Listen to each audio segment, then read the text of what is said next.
Good morning. Now, I have loads of role models. Steve Jobs, Nelson Mandela, Woody Allen, Oprah, Christopher Nolan, Komla Dumont. Now, their stories inspire me, whether it's their triumph over adversity or how they saw opportunities where others didn't. These individuals have set stunning examples with their lives, and I always feel that the more I stay connected to them and their stories, the more I can understand the secrets to their success. So I read about them, I watch documentaries, I experience their work, and try to apply their philosophies to my own life. Now, I'm sure you also have your role models. You must enjoy watching and listening to them, reading about them, and wishing you could meet them. And whenever you're in a tight spot and you can't figure out what to do, I bet you ask yourself, what would my role model do? I bet they would know exactly how to solve this problem. Yes, we clothe our role models with great power. To us, they are superhuman beings who can do no wrong.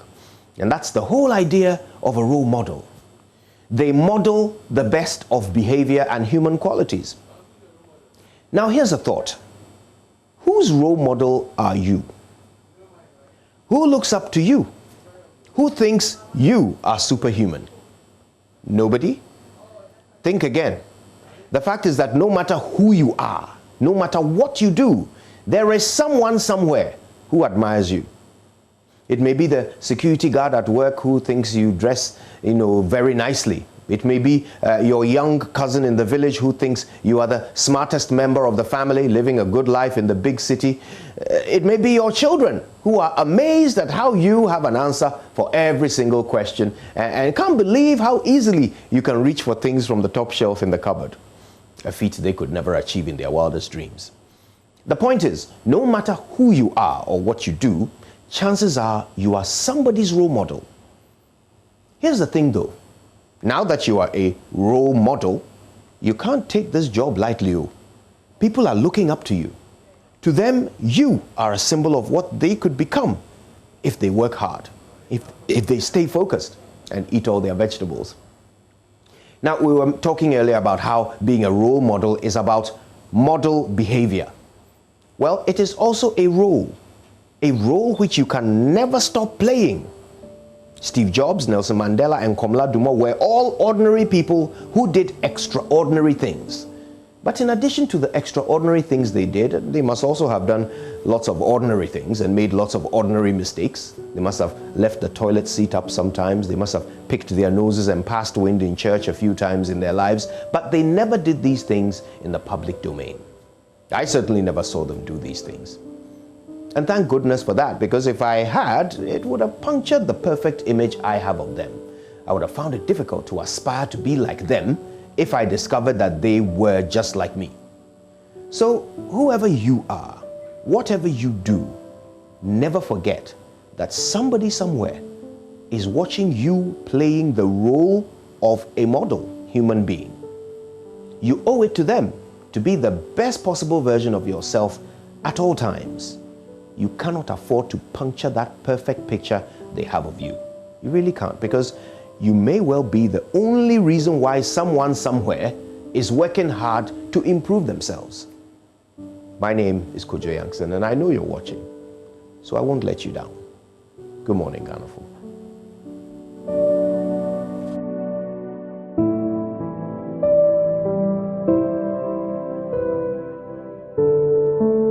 Hello, good morning and welcome to the AM News with me, Mabito CBD. Now, fire has gutted parts of a market at Adwano here in Accra. Eyewitnesses say the fire started from a nearby shop and moved to other shops. Security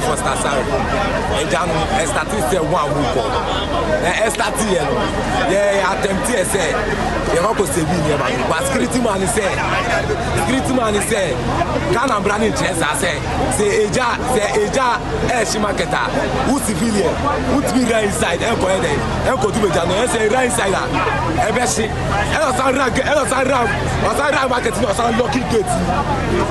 And I say free fire service for, and I just exploding in the Massimo Calendar. Firemen are currently at the scene fighting the fire and will bring you updates here on the AM show. Now, President Akufo-Addo has refuted claims by former Special Prosecutor Martin Amedu that his decision to resign was a result of government's interference with his work. According to the presidency, the allegations by Mr. Amedu that there was interference following his submission of the Ajapa royalties report to the president are surprising, since the former had stated in an earlier letter that he had remained in office due to the president's shared commitment to the fight against corruption. In a 9-page letter addressed to Mr. Martin Amedu and cited by Joy News, Secretary to the President Nana Bidiato Asante explained that the interest expressed by the president after the release of the Ajapa royalties reports was only an attempt to apply the principles of natural justice by following the finance minister to have a say. Here are excerpts from the statement. So, President strongly reacts to Martin Amedu. Your office rejected various allocations of suitable accommodation. Indeed, your behavior in the acquisition of a suitable accommodation for the office of the Special Prosecutor remains inexplicable and unwarranted. Your 2019 budget was higher than that of some ministries, but was approved and appropriated for the office.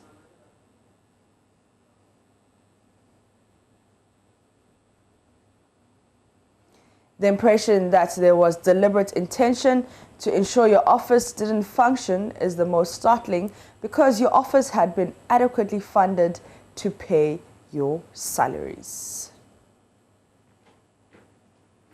Now, a day after the resignation of Ghana's first ever special prosecutor due to differences he had with the appointing authority, Joy News' Lateef Idrisu visited the office to gauge the mood and reaction of the staff.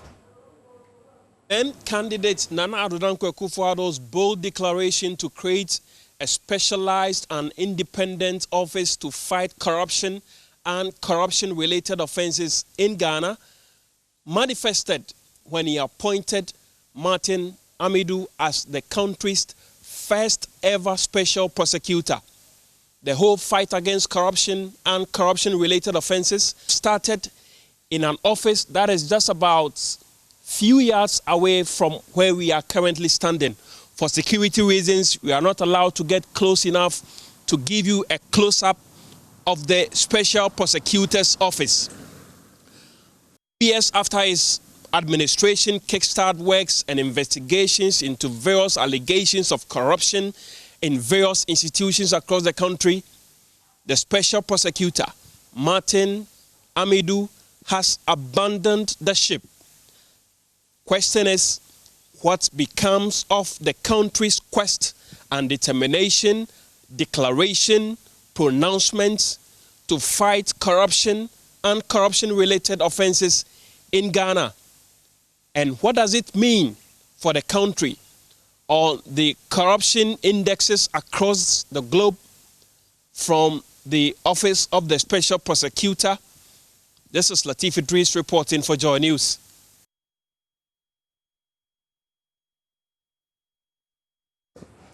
Now, the Electoral Commission is reassuring the public of safety at the polls as it provides further information on how to reduce, if not eliminate, the phenomenon of spoilt and rejected ballots. The assurance comes even as the police service says it has identified as many as 6,000 hotspots. Director of Electoral Services, Dr. Cyril Kweku, who has been engaging first-time voters, is warning them against engaging in electoral violence on and beyond Election Day. Nicholas Amwa's report read to you. There have been calls for enhancement of the security situation ahead of the general elections, with many questioning the state of security after violence erupted during the recent compilation of the voters' register. Addressing first-time voters at the Youth Bridge Foundation and Electoral Commission's forum themed Election Offences, the Unspoken Threat to Peaceful Elections, Director of Electoral Services at the Electoral Commission, Dr. Cyril Kweku, reassured the voters of their safety on Election Day. Every police station is supposed to have a security person, and this time they will go there with uniform security person. By law, it is the IGP But we know that now we have 38,617 police stations, and we know that we don't have that number of police. So they fall on other security services like the fire service, prison, immigration, customs, and whatever. But they say that all of them will be uniform and they will collect their own tax, so that money will be engaged. And the people tell you we have been engaging them a lot in education and the rest. We are rolling out a lot of also education in the social media, both visual and audio. So we are rolling out a lot of education on that. But we should also not lose sight of the fact that some of the rejected ballots are intentional, because research has also proven that people use that as a form of disenchantment. He also says they will treat every polling station as a hotspot. I have told the security people that they should treat every polling station as a potential hotspot, because you may not. We were talking of West Legon. I don't know the first time they had that issue. So don't underrate any polling station, because anything can happen at any time. So all that should be done. We have the election security task force at the district, regional, and national level. We have been engaging ourselves and we have been talking about such things. Dr. Serebo Kwaku also advised the public against the spread of fake news going into the election. In the course of this December election, it is possible that somebody sitting somewhere will come out and say that somebody has been caught carrying materials, doing this, doing that. And once the person decides to be mischievous and misinformed, it goes onto the WhatsApp or social media and it will fly like fire. Before you realize, the person would have polluted the whole state. So what I'm praying for is that whatever you get in information, you seek the source of the information before you share, so that you don't plunge the country into chaos. He reiterated the EC's readiness for the election.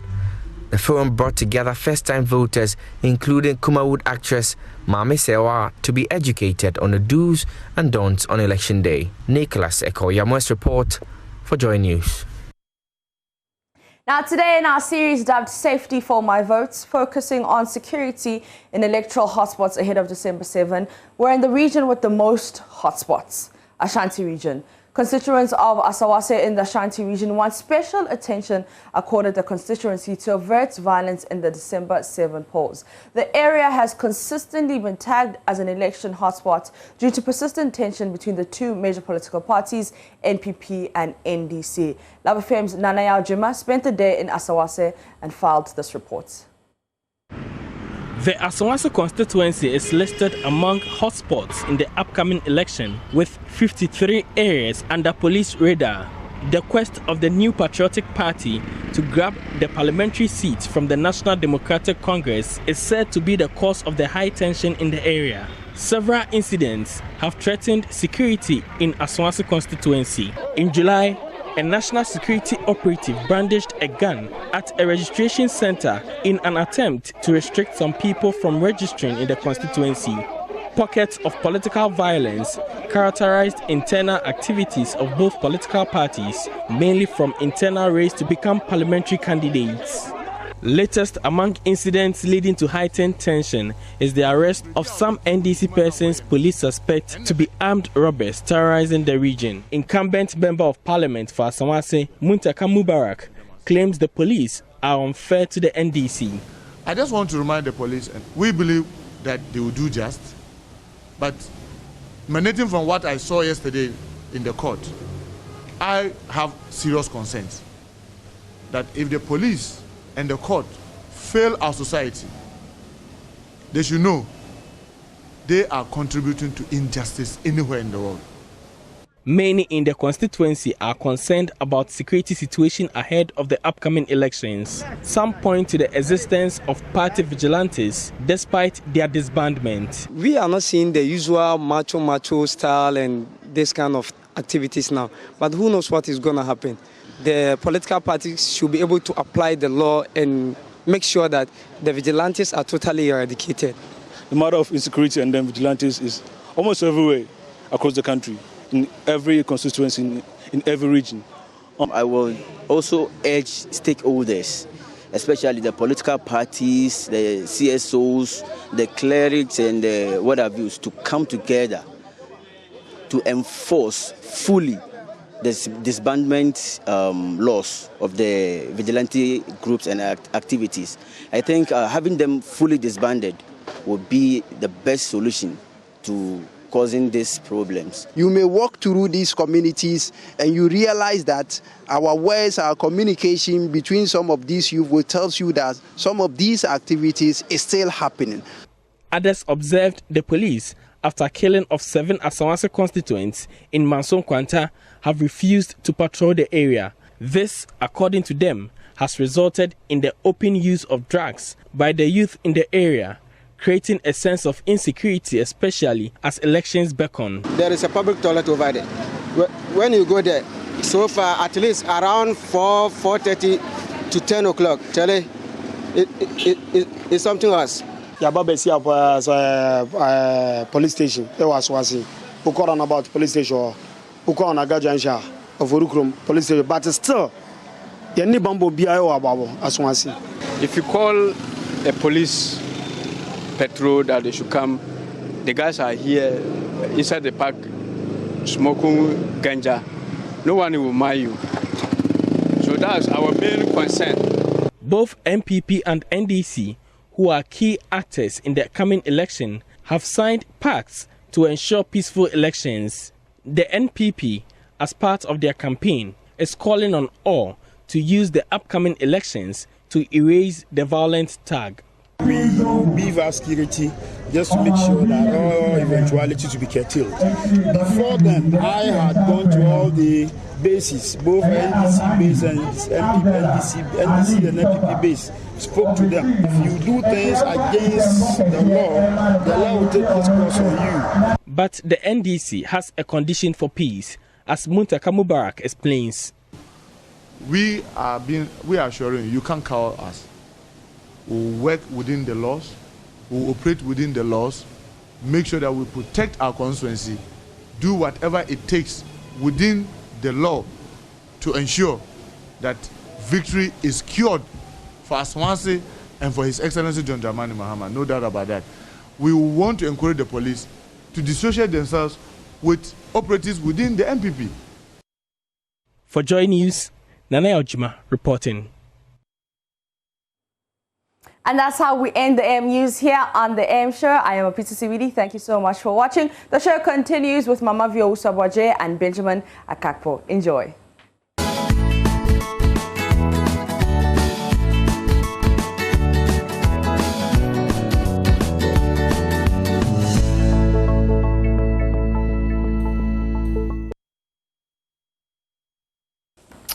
Oh, hello there. If you're just joining us, of course, you're watching the AM Show here on Joy News. Just come by the AM News with Mapito CBD. Time for us to take a look at the newspapers and also tell you what's making headlines on our news portal, myjoyonline.com. This morning, my editor and head of our health desk, Fred Kuku Smith, joins me for us to do the review. Fred, good morning. Good morning to you, Mama V. How's your week been? Oh, it's been okay, I guess, except for the Odona market fire. Yeah, that was surprising. Apart from that, I guess, yeah. But do we know what started that? We don't know. You know, around this time of the year, the weather gets a bit dry. But I'm not sure if it's been exactly dry this year. And so, I mean, we'll need the experts who are investigating this fire to tell us what may have caused it. But whatever it is, we know there were measures put in place when we were having all of these fires in quick successions. What happened to those measures? Have we gone back to our old ways? Where we'll be finding out. And this has been raging since about 1 a.m.? Yeah, since 1 a.m. and it's still, you know, the fire is still on. Firefighters are really struggling to put it out. And we had one eyewitness say when it started, it was very small. They could have contained it, but they were prevented by the security men there. We need to ask them questions as well. Well, we do really hope that this will be contained. We'll be bringing you reports because Benjamin Akakpo is off to the Odona market area and he'll be telling us the very latest in the course of our programming this morning. Fred, just before we get into the newspapers, what's happening with our COVID active cases? Well, COVID, we're having increased cases on a daily basis, and as of today, we have 1,424 active cases. That's around half what we had when we really got to the top. We had our most cases, so we're just about half that. Okay, we had 81 new cases as of yesterday. 81 yesterday? 81, yes. The deaths, 323. We've had 3 more deaths to, bring us 323. And so far, 50,457. These are the official figures, but there have been some studies by the scientists at the University of Ghana that show that it's much worse than we're seeing in these figures. And so what we do, wear the mask, social distancing, and make sure you do not go to crowded places. I went to Dansoman yesterday. I spent a bit of my day in the Ablikuma West constituency. Yeah. Great people, except that many of the people that I saw, they were not in mask. It's a shame. Because many think... We keep reminding ourselves to still wear the mask, adhere to the protocols. But people are simply not, they can hear you all right, but they're not doing it. Yeah, so if they don't know, we still have some 13 people whose COVID case is severe. Some of them are actually on a ventilator, and I can see here 4 persons, 2 on the ventilator, but 4 are in critical condition. You don't want to be in that situation. Well, we can only keep reminding ourselves and, hope that people would adhere. But my concern, we haven't heard from our government yet on what we're doing to procure some of the vaccines, the successful vaccines that we've heard about in recent days. The UK has ordered 40 million of the Pfizer vaccines, and we've heard about a more promising vaccine, I think yesterday or the day before. Yes. So are we taking steps to also bring down these vaccines to help those who may be vulnerable? It will help reduce the pressure on us. Yeah, but can we afford the Pfizer one, considering the kind of temperature that you have to keep that vaccine? I thought it wasn't good for our atmosphere. That's another thing for the scientists. At least someone has been able to come up with the vaccine, find a way of bringing it. Well, I guess we can keep asking the questions. Hopefully, we will get an official response. In the countries where they're interested in the vaccines, like the UK, they say they would first give it to the elderly. Exactly. So people who absolutely they are more need it. At risk. Exactly. Yeah. Okay, so let's get into the newspapers. Let's start. I will begin with the Daily Dispatch newspaper. So on the front page of the Dispatch, EC is very transparent, says Reverend Professor Asante Obeda-Samoa on the Rawlings AFRC era. And this was picked from the conversation with Benjamin Akakpo just some few days ago. Freda Duplan on Bank of Ghana's support for SOEs. Akufo-Addo accepts Hamidu's resignation from Rawlings' PNDC era to Fourth Republic. That's how it looks like, the front page of the Daily Dispatch, and the CVM on Hamidu's resignation in the inside pages of the paper this morning. Fred? I have the Daily Graphic, and it says crashes and casualties adhere to road safety measures. The National Road Safety Authority tasked political parties, and yesterday there was the signing of a code to ensure that during the electioneering period, the politicians who are crisscrossing the country do so in a very safe manner on the road. President accepts Hamidu's resignation. That's featured in page 13. The DVLA CEO picks award in ICT, and it comes with a photo of Mr. Kwesi Agyeman-Busia, the CEO, and he's been doing wonderful at the DVLA.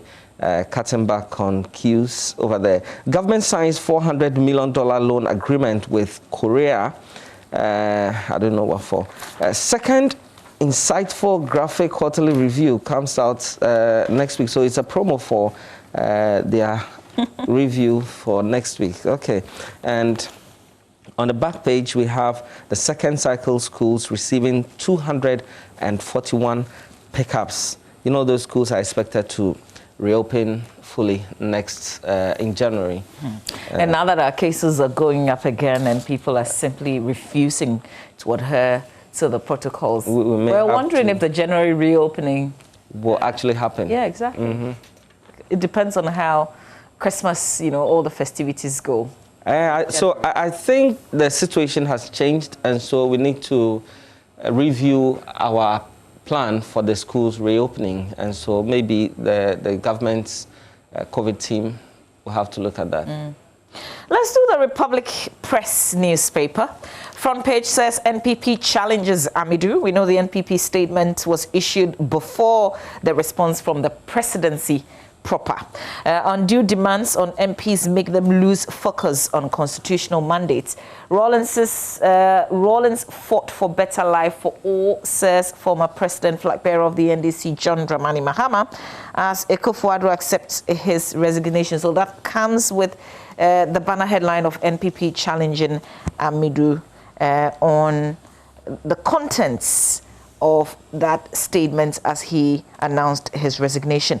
And then Kweku Bako backs 80,000 Ghana cedis judgment debts from Kennedy Japan. The paper is reporting that Mr. Bako has received 80,000, which is part payment of a 100 Ghana cedis judgment debt to the editor-in-chief of the New Crusading Guide newspaper for defamation. I'm sure you remember that story well. And according to a notice of payment to the court cited by this paper, Mr. Japan's lawyer stated that their client has deposited a sum of 50,000 Ghana cedis, being half of the judgment debts, and a banker's draft for an amount of 30,000 Ghana cedis being damages in favor of the plaintiff respondent as ordered by the courts. Well, that's good. Kweku Bako will have some cash to blow. I have the Guardian Times here. It says, press accepts Amidu's resignation. Comes with a photo of President Akufo-Addo there. Government on course to settle $1 billion debt owed IPPs, according to the Energy Ministry. And you heard at the weekend, the IPPs threatened to cut power supply. And if that happened, would have gone into darkness. And so, yeah, it's good news that we are making arrangements to settle that. Another one here, COVID-19 distance learning platform for children not effective, according to the Child Rights International. And yesterday, they released a report on their study and how children are impacted by COVID. And it showed that over 2,000 children have been affected in Ghana, and 4 of them actually have died. 3 boys, actually. You know. Oh. Yeah.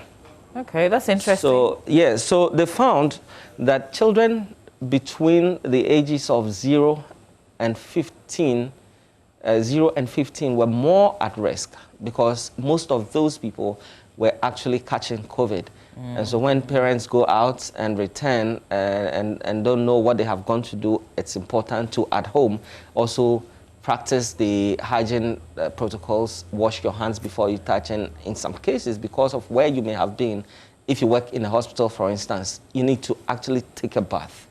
Use the hand sanitizer before you start interacting with the children. Absolutely. Otherwise... Well, at this point, we've got to cross over to the Odona market, where our colleague Benjamin Akako is on standby to give us the latest report on the market fire. Hello, Benjamin.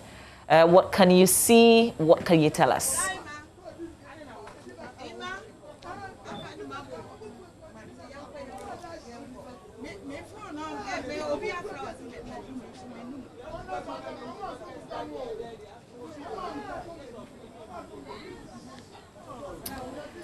Okay, Benjamin cannot seem to hear me. We're going to work on that connection and get him to give us the latest report. Ben, if you can hear me, tell us what you can report. Where last night, well, what should have been a good morning is not a good morning. You can actually see the billowing smoke, the wreckage there, the smoldering pieces of wood, electricals, and all of that. It is a sad, sad scene. And this is exactly what transpired right after midnight, this morning. Very sad scenes here. There are people who have actually lamented that they lost everything. Some of them even, there's a woman who has been sharing her story saying that, in fact, she's lost money. She had a lot of money that was here, which has all gone up in flames. And there are a number of people here we're going to be speaking to, but it appears a lot of them have complaints about the structuring of the market and what ought to be done to prevent similar fires. You would realize that this isn't the first fire to have gutted the Circle area. I mean, one of the most recent being the GRA head office. But let's quickly interact with some of those here who have actually lost their possessions.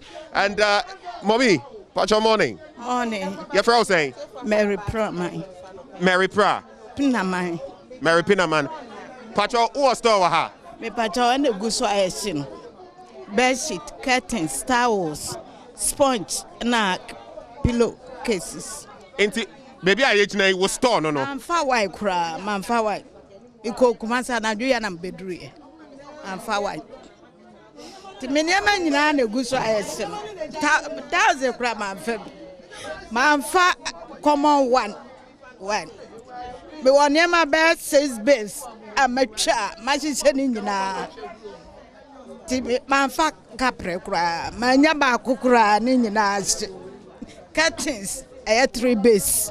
Bed sheet 4 base. Azana sponge a meton. Towels 1 bill. Me cook mas me di 2 weeks. Man fa ba kukra. It's the way I know to say, just a hash. About 5 years, no be friend me. Says second or done a danash. To say, I'm a bedroom. If you come as an bedroom, Matty. 5 o'clock and then 5 o'clock. I know be friend me say, you're donation to me free Kumasia bar.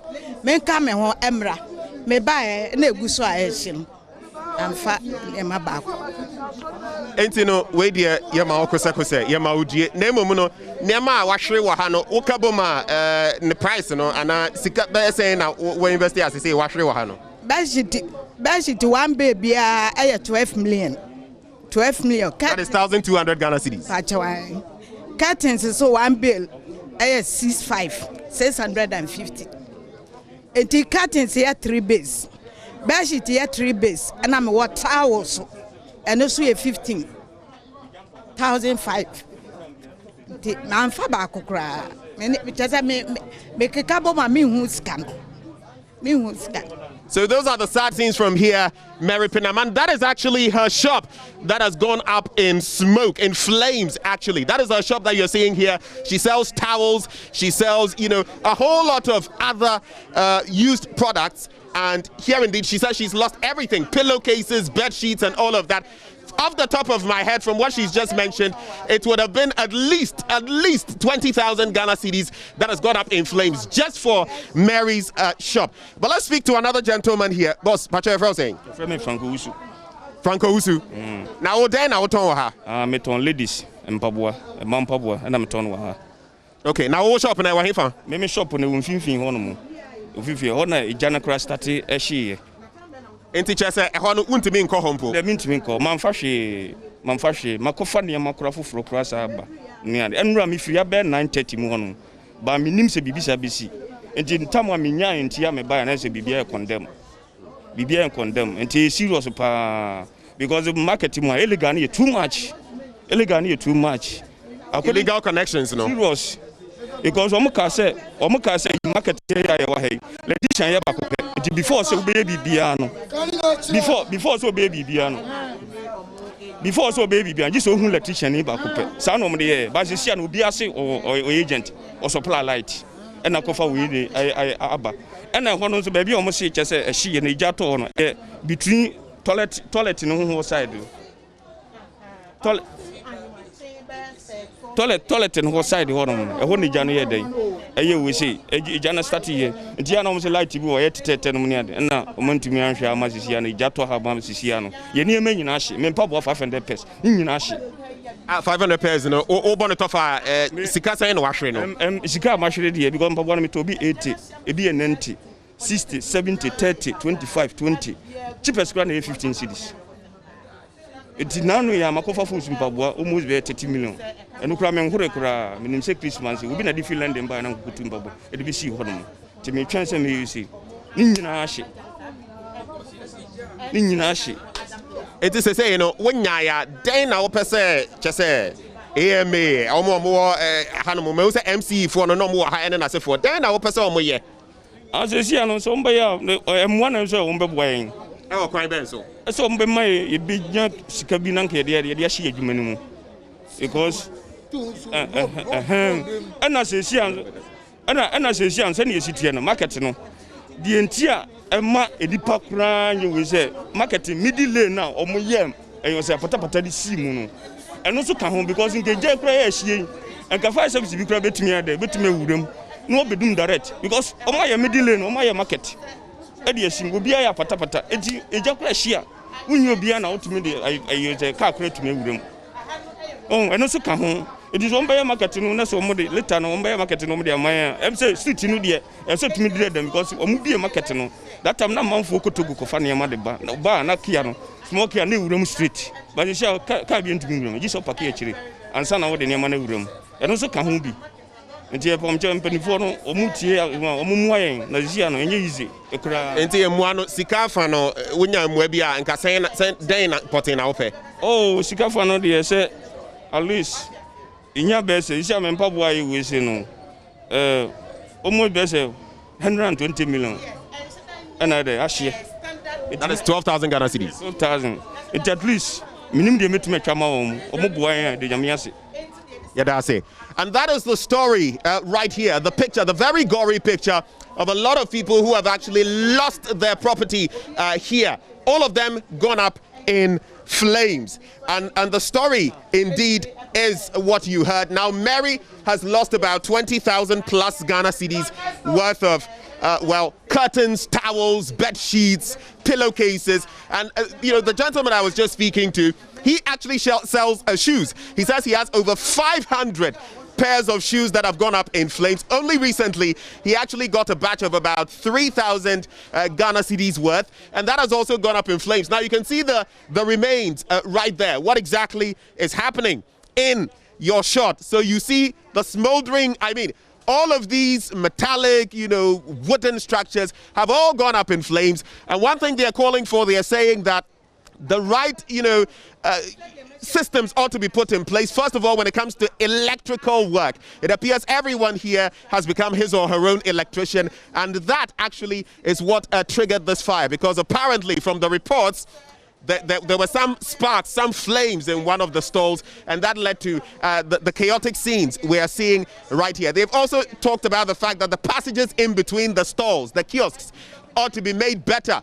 So there's, the possibility, for example, of the fire service, now that they are around, they could have been going through to bring the flames to sort of kill the flames. But as it stands now, a lot still going on here. A lot of the kiosks and stalls still in flames. And only time will tell when exactly this fire will fully be brought under control and what exactly can be salvaged from all of this wreckage that you are seeing here. Mama V.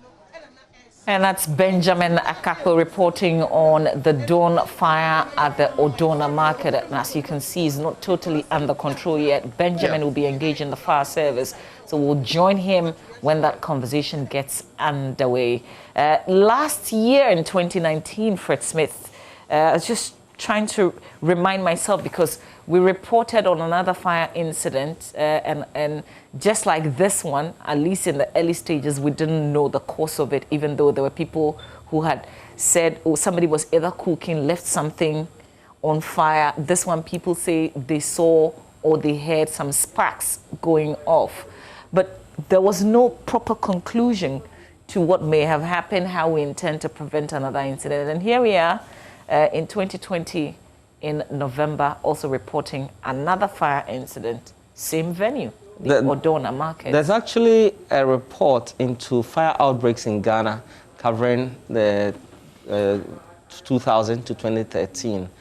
And there was a sharp increase in cases over the period. Main reason, electricity and gas. And gas, for instance, because it has a very high energy output, so once there's electricity and gas exposure, you have the fire outbreak. Now, we have this report. It was conducted by Science Direct, and they looked at cases that have been reported. In fact, they did a lot of work in Greater Accra, Central, Northern, and other places where we've had fire outbreaks. That report is there. It's just there. This academic work is there. We should act on this to prevent some of these things from happening. All right, so that's the very latest, the pictures that you see on your screen, live pictures from the Odona market. The Odona market is just right by the Circle interchange. So behind the GCB Bank, you find the market, but it's not just a market there. People live there actually also. I mean, it's a whole community. Yeah.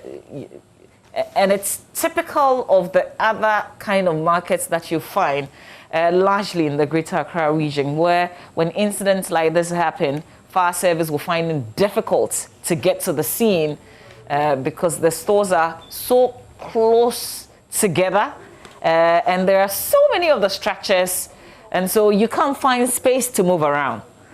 So that's what we're reporting this morning on the Odona market fire. We'll bring you the angle of the Ghana National Fire Service in terms of the cause of the fire and whether or not they can keep it totally under control. But we're still doing the review here. We'll go to myjoyonline.com in a bit, but let me do the last paper, which is the Daily Guide, at least from my side. Front page, man killed over pork. Oh my God. You know, yesterday there was Nanaya Ajima, our colleague in Kumasi with Love FM, reported on the incident of somebody who was, well, that's the initial report, who was essentially had seen somebody carelessly driving and decided to tell the person, Jack, watch what you're doing. And the person slapped him, he returned the slap. And then the next moment, the driver pulls a gun and shoots him in the lower abdomen three times. More like a movie in Kumasi yesterday, and those who were there were shocked at what had happened. And there's been an update on that, Movi. Yes, because the gentleman unfortunately died in the evening yesterday. Which of them? Is it the driver? So this is the victim. Okay. Okay. What has happened to the suspect? Because apparently he also died. Okay.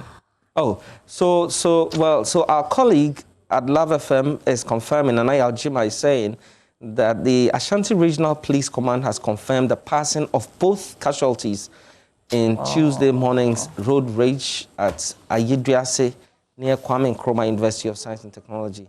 And they are saying that the suspect, Samson Zabanga, who was 31, has also been confirmed dead. He actually shot himself. You know, I can't, like, it's hard to imagine. So imagine that somebody is supposedly driving carelessly, and then you are like the good person. You're vigilante. On standing, so the standby guy who says, and he managed to say these words to him because he was in traffic. Yeah. And so he told him that, listen, you're driving carelessly, watch the way you're driving. You know, you could cause an accident or whatever it is. And then the driver decides to slap him, and he decides to return the slap. And then the next moment, he pulls a gun, shoots him in the lower abdomen 3 times, and then turns the gun onto himself and shoots his head. Yeah. Like, this is Ghana. There's a lot of frustration. This is in the Kumasi. system. You know, he's ready to die just because the traffic won't flow for him. Oh, that's not something. Let me tell you about the pork story before we go. This is in the Daily Graphic newspaper. It says a tragic incident that happened at a pork joint at Kenyasi number 2 in the Ahafo region has claimed the life of a 28-year-old George Edu Jemfi last weekend. The incident has thrown the whole community into mourning while efforts are being made to arrest the suspect called Yalberima, who escaped after the Carlos Act. Information gathered by Daily Guide indicated that the two friends had been at loggerheads for some time now before they met at the pork joint at a place called Kwadaso near Kenyasi number 2. George first went to the spots and bought pork and kenke, which he was eating when Berima arrived, and went straight to cooking pots containing the meats and started stirring the soup in the pots. Oh. George allegedly asked Berima to stop the stirring of the soup since it was being sold to the public. Berima allegedly became offended and retorted with abusive words, leading to a hot exchanges between the two, but those around the spot separated them. Not satisfied that they were separated, Berima angrily went home and came back with a kitchen knife and threatened to kill George, who also had left the place after eating. Berima allegedly then traced George to his area and stabbed him several times below the right chest, leading to his death. It's like we're acting our own movies, like real life, and wow. Is it still I'm lost for words, you know. I'm lost for words. How can you just get to a pork joint and start stirring what is being sold to the general public? I mean, how? Well, this is sad. Well, Matthew, I have the Insight report, and they have a story which I'm so interested in. I'm sure many Ghanaians will be interested in this. Dr. Bosman Asare is a Deputy Commissioner at the Electoral Commission, and he's speaking here. He says all parties have been given copies of the voters' register, and that's something the parties have been complaining about for a very long time. The NDC even raised an issue with it because they're saying that some people have been taken out, about 30,000 people have been taken out of the register, and no one knows who these people are. And so, assuming that some of these are those who signed the nomination forms for the candidates, so once they are out of the register, it means that the candidates' filing becomes null and void. I'm not sure we can stretch it to that point. I'm not sure we can stretch it. It will be so chaotic if this was what we're doing right now. Chaotic, yeah. So it's good news that at least they have the copies and they know who is in, who is not. What is left now is for members of the public to also know, because if I am not in, I should know. So on election day, I don't go to the polling station, or unless I find a way of getting the EC to, restore me. Then we understand. That was a call that the NCC was also making, make a list available. But I don't think that will be done, would it? Well, it will be good if they do, because it will lower the tensions, and then everybody will know what they have to do. Absolutely. On election day, we know lots of people troop to the polling station to try and cast their ballot. I'm talking about those who are eligible to vote. Now, if some persons have been taken out and they are aware, they will be away from the polling station, and that will also reduce the number of people who will be going there. It helps with the process. It helps us to have a smoother process. So, well, we still can press and see if the Electoral Commission can give us a definitive response on that. Just before we go make way for sports with that disappointing game between Ghana and Sudan, I thought Ore Kwampofu told me yesterday that it was a done deal. That's what Sudan did. I should have pushed him so that we put some thousand. Yeah, but so what happened to us? I think we ended up with a 1-0 victory. No, defeat. Oh, it means that we haven't qualified yet. Yes. So, but we are still on top of the group. And can qualify with the next. Qualify. Oh yeah, we can easily qualify. In fact, we are in a very comfortable lead. Who are we meeting? Yes. Aren't we meeting South Africa or something? Don't worry about that. In a comfortable league. Don't worry. Have you seen the South Africans? You recall the when Ghana? Yeah, don't worry about them. When Ghana first qualified for the World Cup, we beat South Africa home and away. Because it's the same. World Cup is like what year? Well, we've got plenty of stories on myjoyonline.com. Listen, we'll leave you to explore. The presidency responded to Mr. Martin Amidu's resignation letter yesterday. What myjoyonline.com has done is to break it down beautifully for you. So you'll find all the angles on myjoyonline.com. You'd find this one: neither the presidency nor any member of government interfered with your work.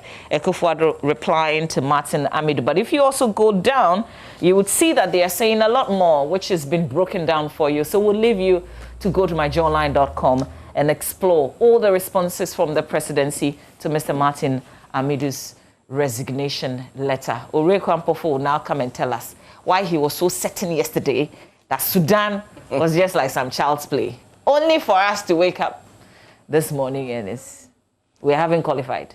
But that's not yet. That's reality check, things don't go the way you plan it.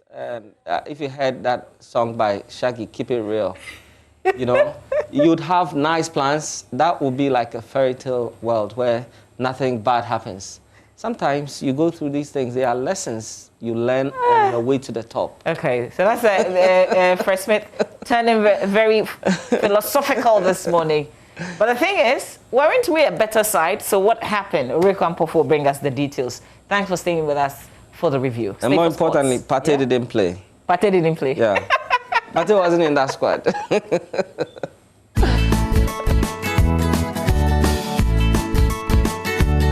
Ghana are useless.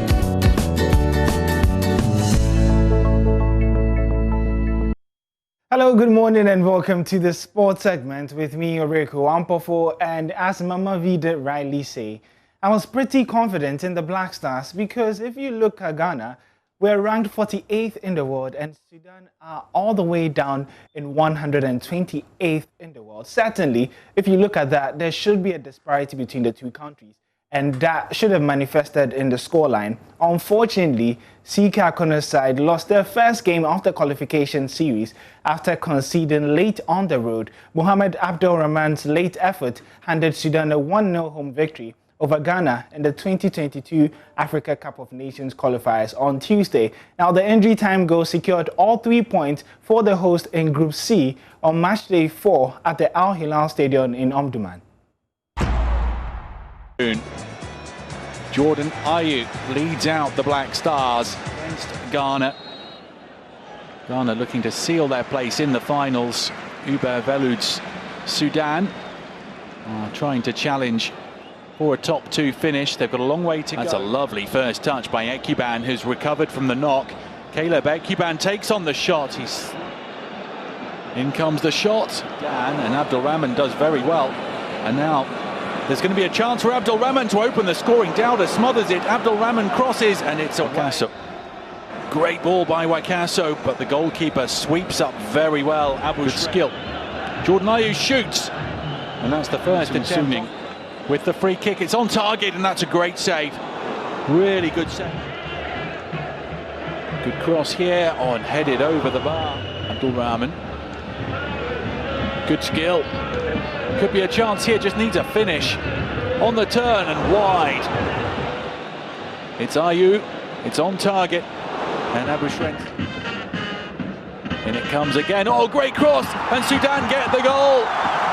In added time, Abdul Rahman, who's been their outstanding player all match. And look at the scenes of jubilation from the Sudanese. They do. There is the final whistle. Ghana have been stunned by Sudan at Al Hilal Stadium. Abdul Rahman with the 91st minute winner. Sudan 1, Ghana 0, and Group C is blown wide open thanks to this goal.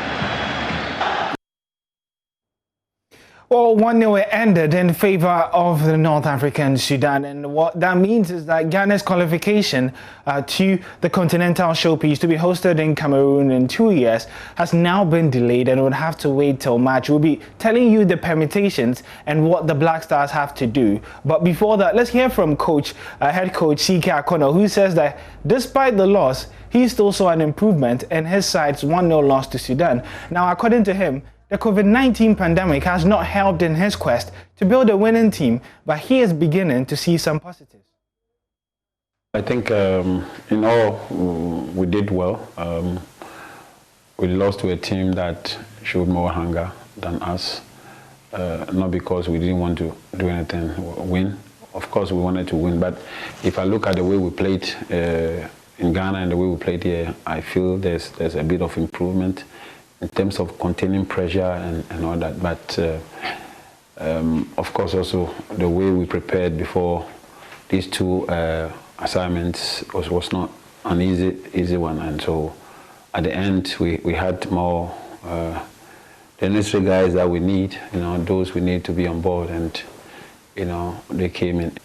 Unfortunately, they did their best, but it wasn't enough. Those who had the chance to play did their part. But of course, it wasn't enough for us to carry the day. Of course, we played without many key players, and the likes of the captain, Kudus, and other people. And so looking at all this, I strongly believe that we did well. What I can say is that we learned from this mistake, from the mistakes we've made, and of course, in March we have 2 matches coming on, and I strongly believe, and I can assure any Ghanaians that we'll do our best to qualify. After the Turkey friendlies, there were a lot of issues concerning the COVID. Jordan, Edu, and the rest, but I must be honest, I'm not sure, I'm grateful for the fact that they all came. They tried to come. Those who were not able to get here on time, they still fought with their clubs to come down, and that is something we can appreciate. Of course, they came, we won the first match. We didn't have enough group of players. By the time we were coming to Sudan, I mean, the likes of Wakaso, Majida, Ashmeru, and others joined us on I think, the day we played Thursday, and Wakaso and the rest came on Saturday or something. So it's been a very difficult one for me, for myself as a coach, to get the boys on board, and of course to put on board what ought to be done on the field of play. And so we've had few training sessions. Based on these facts, I think one can only appreciate what they've done. I mean, if you look at the way they fought today under uncomfortable conditions, you know, the weather itself, and how these guys tried to frustrate us, and you know, the Sudanese tried to frustrate us before even the match and all that. I think they've done well, and I really, really appreciate the effort. We are not in normal times, and I think you can only appreciate what they've done. Some of them had it through journey, and they still risked to come, and so I am happy. I strongly believe that once we get ourselves, well, now we're used to the situation, the FA, myself, the players. I hope that in March, before we assemble again, the COVID will be a bit less, and we'll know how to take care of ourselves in that area. Well, as CK Akono rightly mentioned, Ghana would have to wait till March before securing qualification. A draw yesterday in Sudan would have been enough to send the Black Stars to the 2022 Africa Cup of Nations, which would be played in Cameroon. But let's now take a look at the group standings and look at the repercussions of that defeat. Ghana still lead the table by 9 points. They're tied with South Africa. But remember, it's head-to-head, and Ghana beat South Africa by 2-0 when the two played in Cape Coast last year. And that's why Ghana is on top of South Africa. Sudan are back in the mix after that win. They have 6 points, and up next for them, they would be playing Sao Tome, and we'll be checking out on that. Remember, just the top two will qualify. 2 more games means 2 of Ghana, South Africa, and Sudan would be qualifying. Now let's do the permutations and the calculations as Ghanaians are usually used to. Ghana have 2 more games. 2 draws would be enough. 1 win out of the 2 should be enough. Ghana losing 2 could possibly see a disaster with the Black Stars not qualifying. 22nd March would be the first match against South Africa. A win against South Africa and Ghana would be to the Africa Cup of Nations. And then they play Sao Tome 8 days later, which should be a comfortable victory, hopefully. I'm backing my boys this time. I know they disappointed against Sudan, but hopefully the key players, Mohamed Kudus, Andrea Ayew, and Thomas Partey, would be back to wrap up qualification to the tournament, which would be hosted in Cameroon next 2 years. Thanks to Riku Ampofo for sports. It's a Wednesday, which means we get to do AM business. Now, available statistics show that 8 of every 10 Ghanaians have experienced in depressing forms the menace of land litigation. In fact, Ghana's performance on the 2019 Ease of Doing Business dropped by 10 points, with the issue of land litigation dominating. In this edition of AM Business, Odilia Ofori tells the story of victims of land disputes as she engages experts on what to look out for in acquiring a land here in Ghana. Do you remember the name of the family? They are Ni Amui family. Oh, you have the documents? Yes, the documents are here. Okay. So that was the land certificate? Yeah. Wow. This and one this was the property? Yeah. The one in red? Yes. Was the one that was supposed to have been given exactly. to you? And then the litigation started? Yes.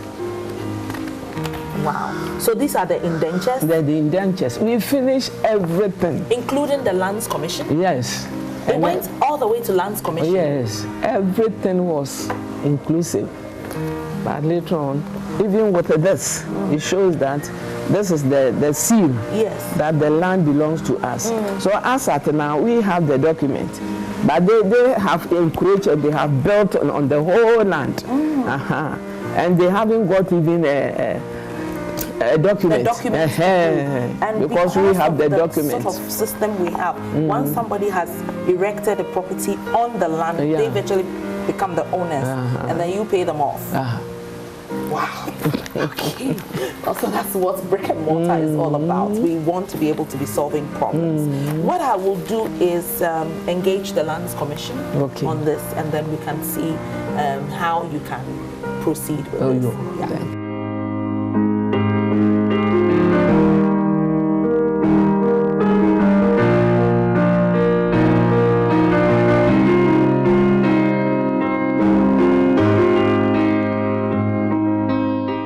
Land disputes pending in Ghanaian courts are as a result of family disputes.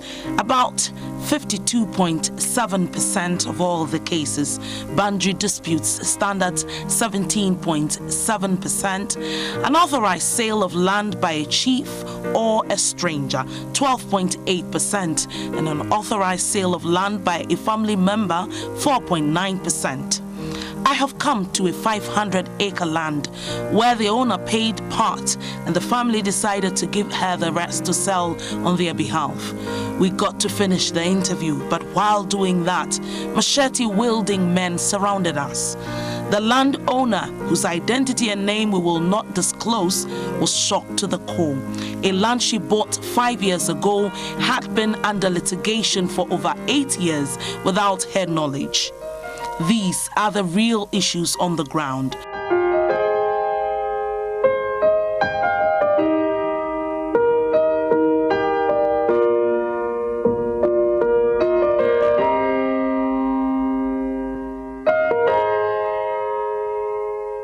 I want to find out from you, how big is this land? It's a total of 500 acres. Okay. And that's all for you? I'm selling it for a family, the Ayita family. Okay. For of Old Ningo. Okay. I have an agreement with them to sell it over a period of time. So I'm into that with a friend of mine. Okay. To sell it. Okay. So what kind of papers do you have for this land? We started the registration process so that we can have it fully registered. But unfortunately, because of the size of the land, it's very expensive. So we got stuck at the yellow paper stage. So we have all the other documents, the indenture, everything, with the family signatures, everything, up onto the yellow paper. How easy has the journey been? It has not been easy at all because honestly... Tell us from day one. From day one, when I heard about the land, I came here to have a look at it. And of course, it was really big. And because of previous experience with land, I wanted to make sure that I wasn't getting into anything that was going to create problems. So I had to go and do a search to make sure that really the property really belongs to them. Belongs to them, and it is just as they have told me. And I found out from the Land Commission everything. So he's getting back to the family on this. He says he spoke to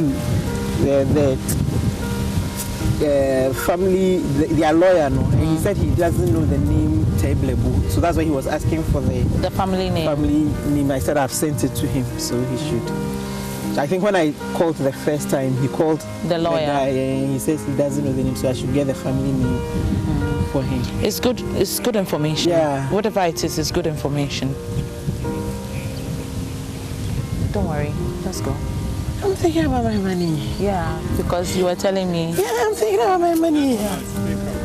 Yeah. I think it's good information for you so that you can follow up. Otherwise, you would have been sitting there. Thank you, Ray. Hey, so if it's in court and they've taken all this money. Yeah, that's the issue. As I said, you know, I said, one as a part. Nina, yes, 700 acres. Nina. More than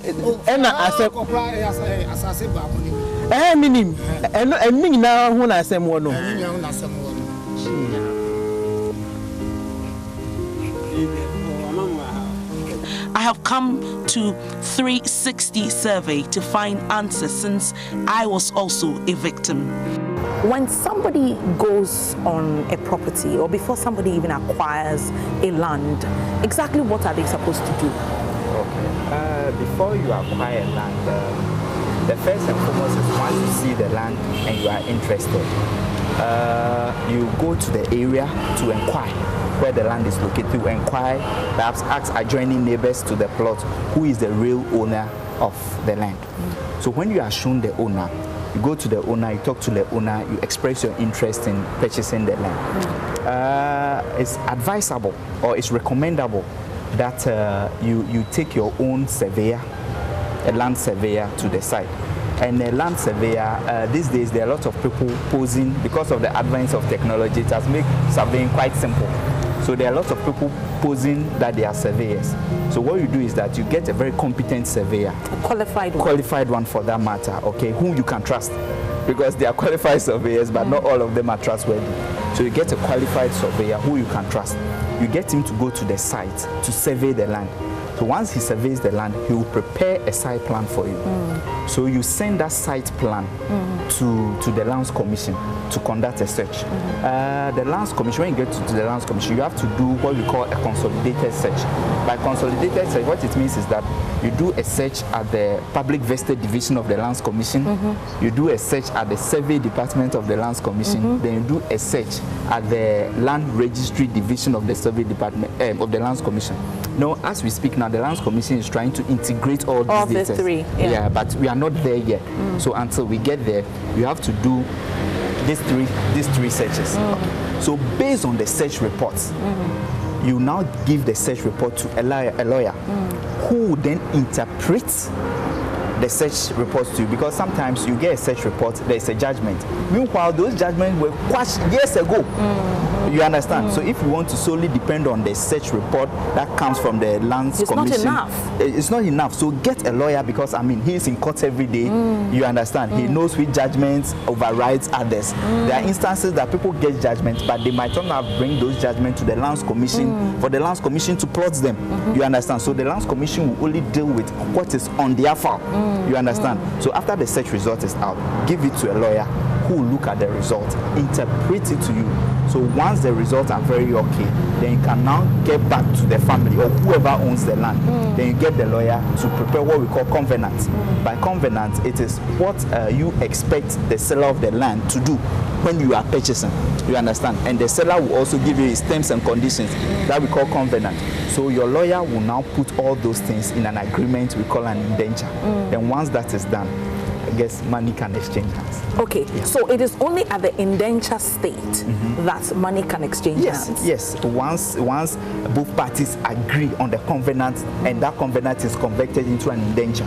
You understand? So once I'm giving you the money for the land, I expect to take my indenture and proceed to register my land. Okay, so there are times when people have received indentures, even gone to yellow paper level, and then even traveled all the way to land title, and never had the land. Why? Okay, what happens is that, you know, fraud. For example, like my headmistress I went to interview, she has a copy of this land title certificate, with the red thing and this across, and she never got the land. She never got the land. And apparently that land, my father also bought some, so I am a victim, because I'm sure my father would have given me that property by now. Yeah, I can imagine. Okay, you see, what happens is that The certificate, okay, is guaranteed by the state. It's the state that's giving you the certificate.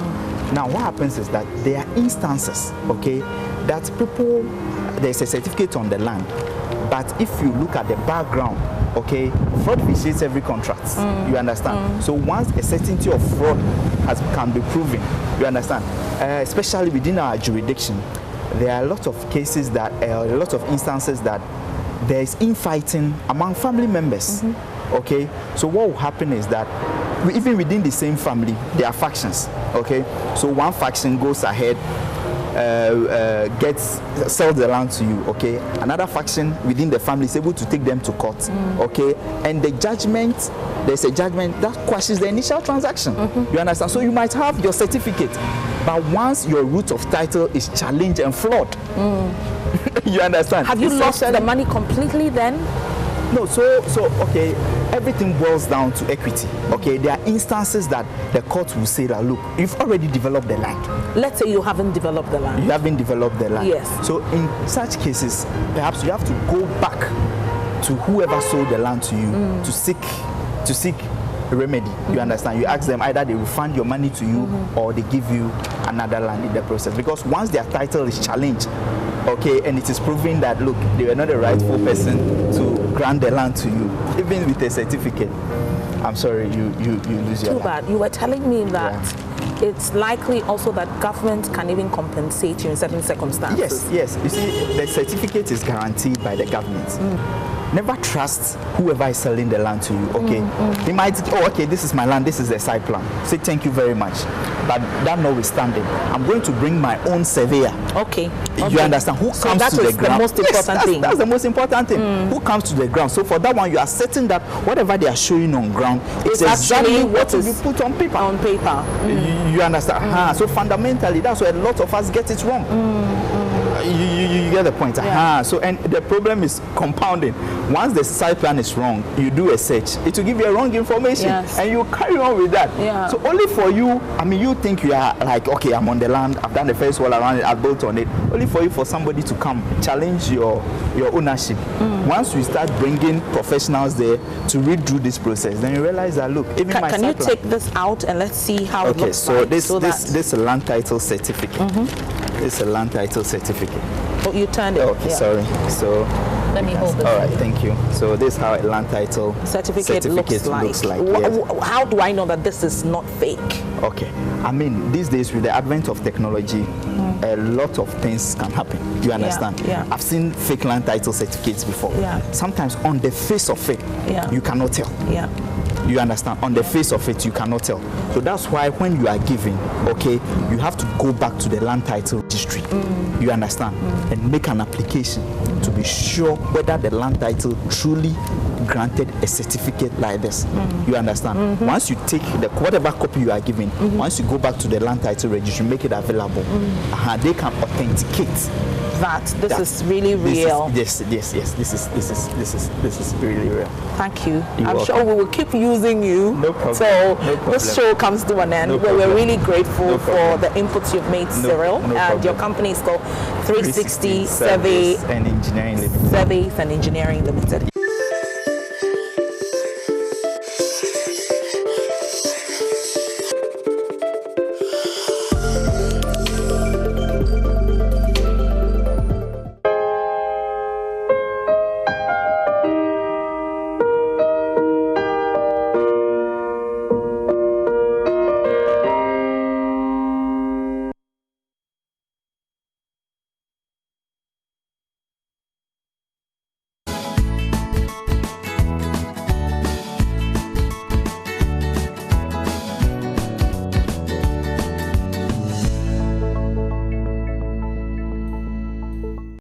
Thanks for staying with us here on the AM show. We'll return to the Ordona markets and give you the latest on that fire that's ravaged quite a number of stores there. My colleague Benjamin Akapo has been reporting all morning. He gives us the latest. Ben, what's new? Well, before Benjamin comes in, we want to listen to some eyewitness accounts. Ejano, started say one week. Started yeah, attempt say you not go say but security man is say can am brand interest say eja shimaketa who civilian who be right inside e ko ede e ko tu beja no e say right inside e be shi e no san ram market no san lucky gate e start say free fire service for e na ja exploding na pass mo am kale no anu dey for be 12:30 nimu you say marketing you say so ba ko be say wusie bi efrim aye ba if you na ye wusie na ye mo nti ye hu am boy ba ko di me kan ko frɛ 57 say wo say wusie bi efi store ba ko bi mo ba akọ anche bi anso na musu tu am kai ra me do ha am twetwe ama am si nsuo ni na wo say am flɛ I say yo other people do am floor am buy I'm buying nsuo nasa. I'm buying nsuo asa. If you am buy, I'm doing nsuo egusi na. Masa I started one store. About 12:15. Me wa ha 12:15. Na then started. Na egusi I see store. The whole market in Asha.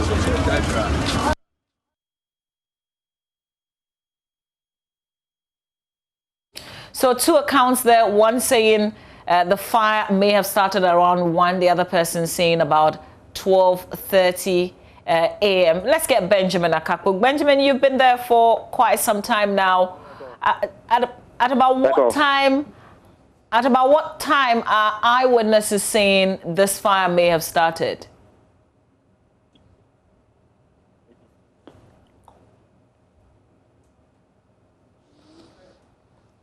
Well, Benjamin will be joining us to give us the latest update. He's been reporting from the Odona markets on this fire. By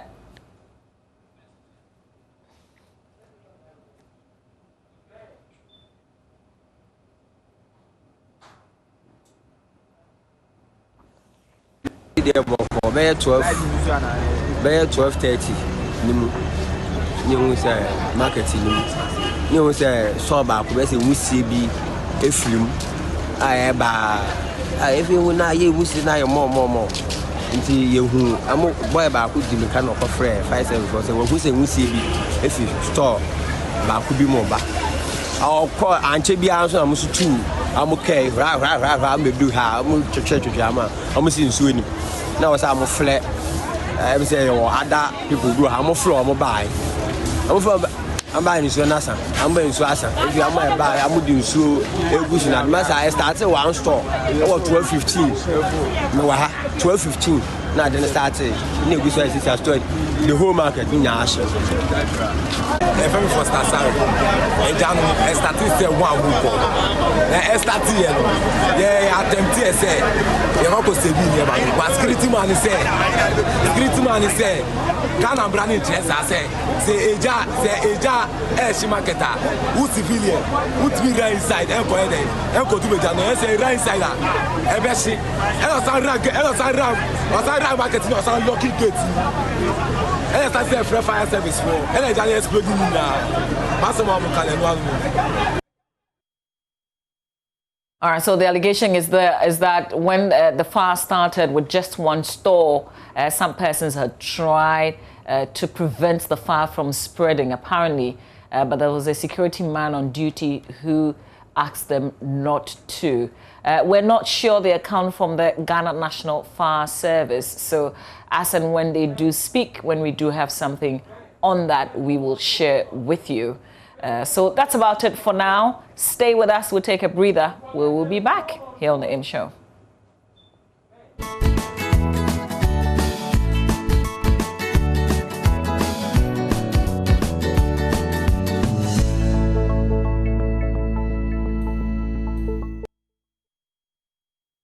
All right, we'll bring you the very latest on the Odona market fire. My colleague Benjamin Akakpo joins us now with the very latest.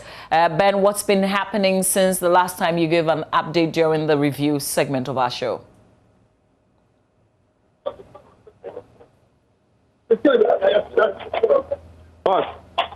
Hello, Ben. Hello, Benjamin Akakpo. If you can hear me, I'm asking you to give us the very latest. What's been happening? Well, if I hear you correctly, I believe you've connected now. Some shots there, you can still see the smoldering articles, some refrigerators there that have actually been burnt to a crisp. You can also see some people in there who have actually lost property, a lot of them on the other side. Earlier this morning, we were interacting with quite a number of them here, and it is all chaotic scenes. People are lamenting the fact that gas cylinders have been exposed. In fact, we saw shots of some gas cylinders that had actually, they looked as though they had exploded. Of course, some also blaming faulty electrical wiring, illegal wiring, actually, for leading to the conflagration that we've seen here that has destroyed the entire market, the entirety of the market. But very sad scenes. We've interacted with quite a number of people who have lost tens of thousands of cedis of property right here. No one was able to salvage everything.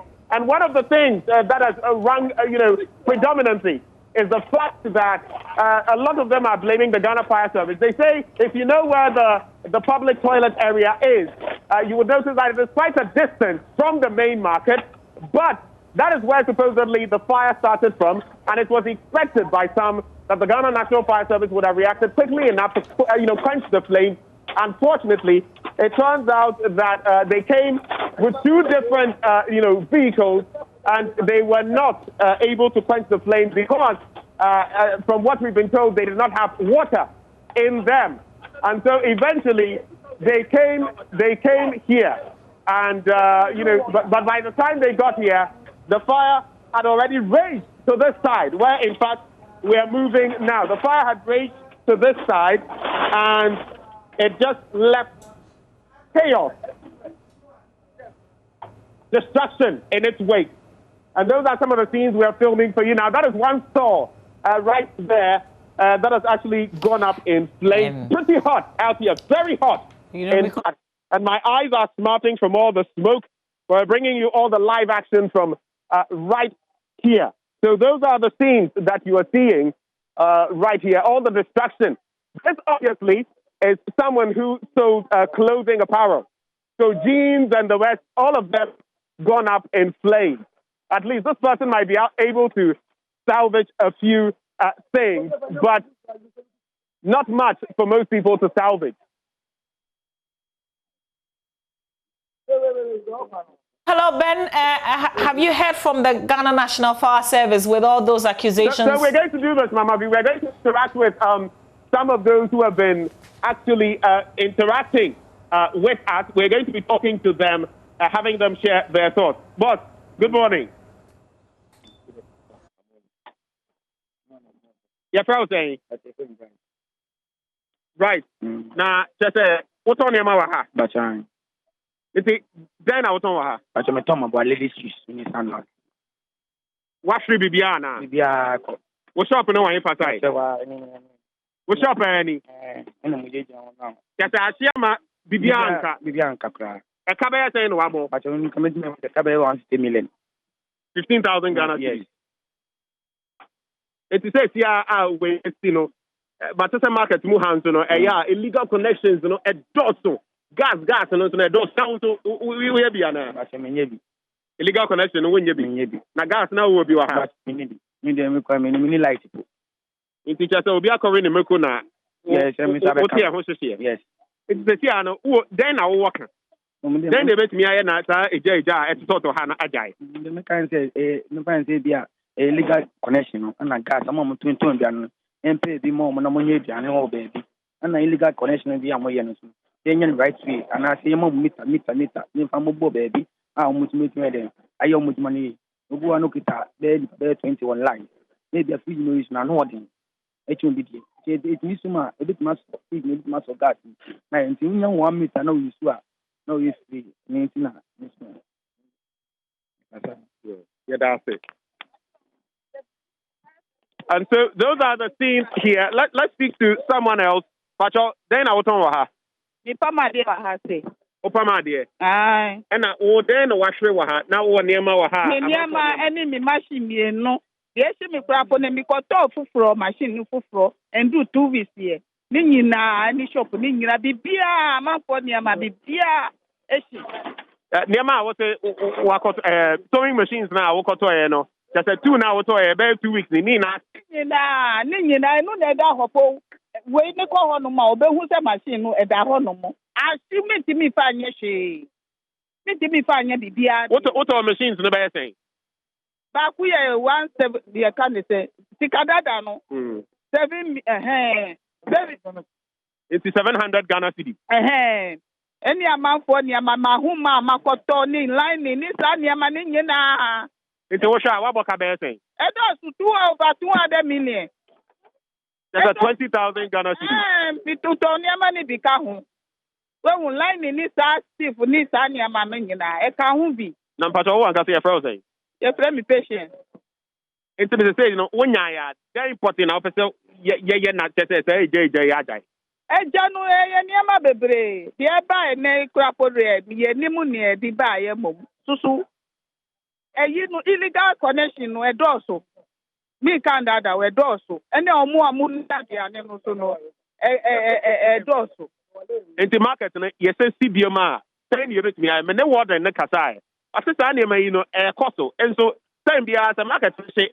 Na yeta maswa na eno abiom na moye among for the gas ba ha no more no na illegal connections no nti ebeja idea wo dwen say betumi ajai yan kasa so yesu banye yan kasa yesu banye well no so e bia enu na safety we no nyina ba ye nti say yan kasa omu be electricity for no omu be ba be ye omu meter emaya ebe illegal no ebe chai. And that's the patience. Let's move on to speak to someone else here who also sells, who is a trader here. Boss. Let's go from. The problem. Okay, then I'll talk. Former discipline chairman. If I ask somebody to discipline, I'll tell you that. Oh no, what's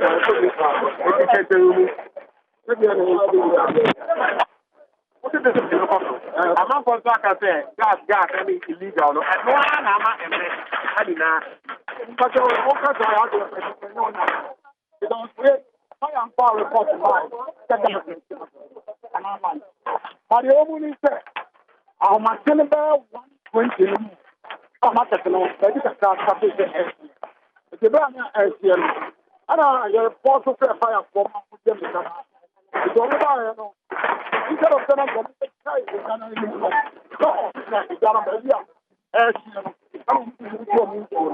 don't see now. The Ghana will you on all fire. Fire was saying the Ghana when Ghana for and all the business. I don't know about it says, Piano.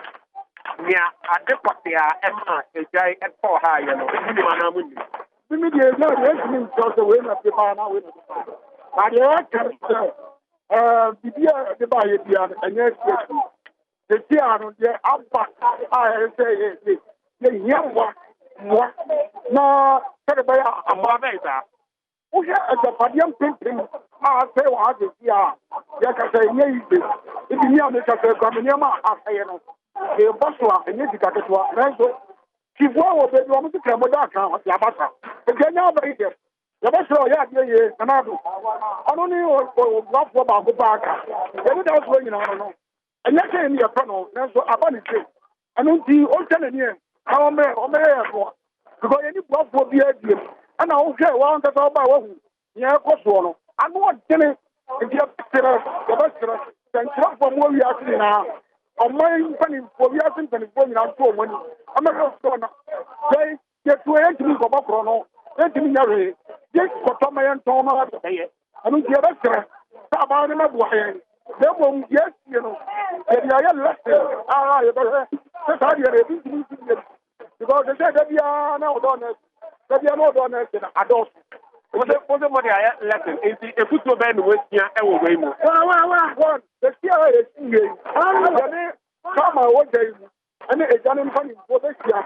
I have said that the young quiet that was one. Tanya Maniamana, of course, you're making the other no. I'm going to go back. Honorable, some of my phone will drop. You know, we are the get us there. Another, I don't know what for my book. What's in the year? From Rambo Fire.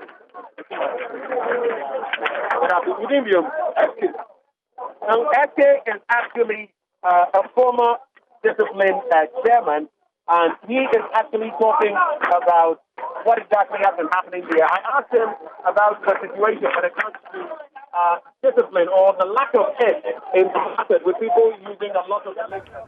Well, Benjamin Akapo reporting there live from the Odona market, but earlier he did interact with some other persons. We'll bring you those conversations now. And 70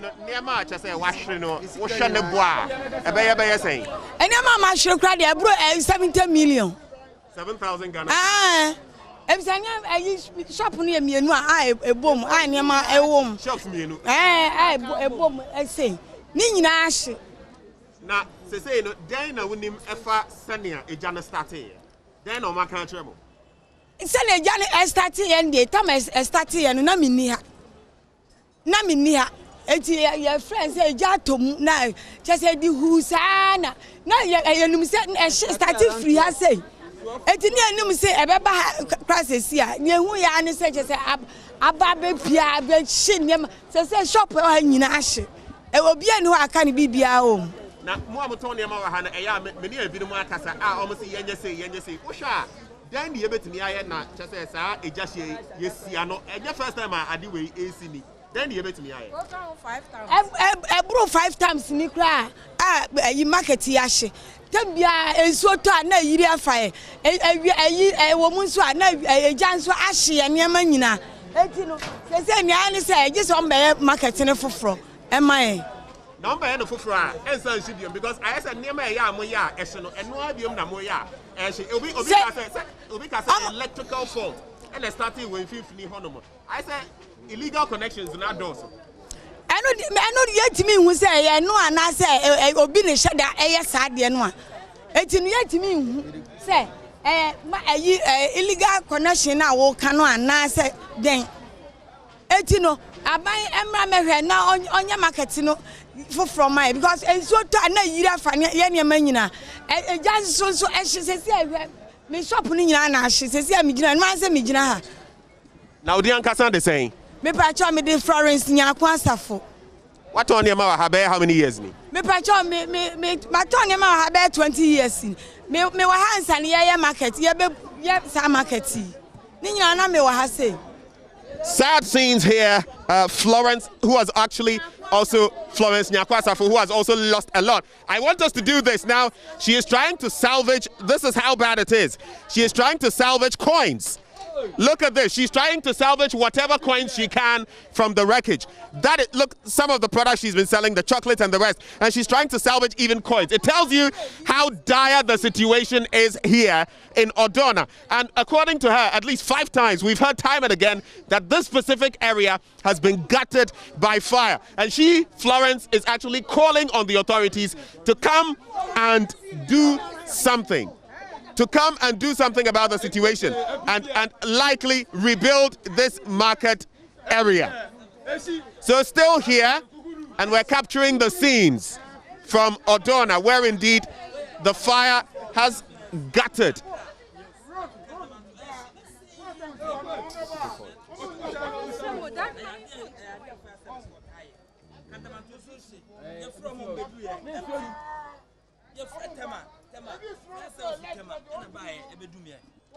Hello, good morning. Good morning, boss. Pacho, you're saying? Pacho, you're from Apam Dauda. Apam Dauda. What on your maha? Pacho, Debbie. Nemo Matasa walk can be about sending fire service, move from my end day. What's them saying? True. Fire service. This is not the first time I remember witness here. A baby, a fresh fire service. Or my 2 car about empty. Fire service to me 2 car, few office. Oh, Casa, my 2 car about empty, just ensure him. Ensure Nikanimo. Fire service I work what me from number 2 on my machine she ababedu empty I catch us ensuring we have to call other place. Last Accra Cantamanto was one example. Your fire service Emma mutu car by ombedu empty ensure bi anim na answer tema ebi fitema eba circle and the same thing. Your fire service ombedu ha empty ensure nim I didn't think Ghana fire service on my yes sir. Nanka mobile mo be there. Wouldn't dear say yeah omo connections be sometimes omo to me too. No ma connecting and no man nsuo no omo kumjane there. Wouldn't say omo dum jano. Wouldn't say there. Menim bibi sa fa on the bet. I think say some be waste sa time na ma eja ahye adu extend bi no. Senka omo ye niam short away a komodu ha no modum na nka I think that would be better because the omo ye there baby anka say janu du kura no na fa eja na hye akodu ho. Na fa obi a nya problem. Black, I don't know. Some yeah, from my correspondent, be another nipa bi. No, about confirm say it is true. Shit. And look about fast better than say can't be wasted time. I be do her. No, ensure you have to call another distance as ensure ba. Until what for when out here, no, saying they just start here and they importing the sea. Okay, so my from the meter and say a Jan chassis free. A chill hornoma. A horn say fridge no, or more complicated fridge no, fridge do ewo meter back so. And I end the course of fire outbreak. Yeah, that's it. And so per his report, he is actually lamenting the fact that a lot of the time the fire service does not respond in a timely manner. I'm getting all, well, dirtied up, and that is what exactly is going to happen because of the scenes right now. Boss, morning, oh. Senior, morning. Yes, sir. But you know better me, I can say, Just a few details.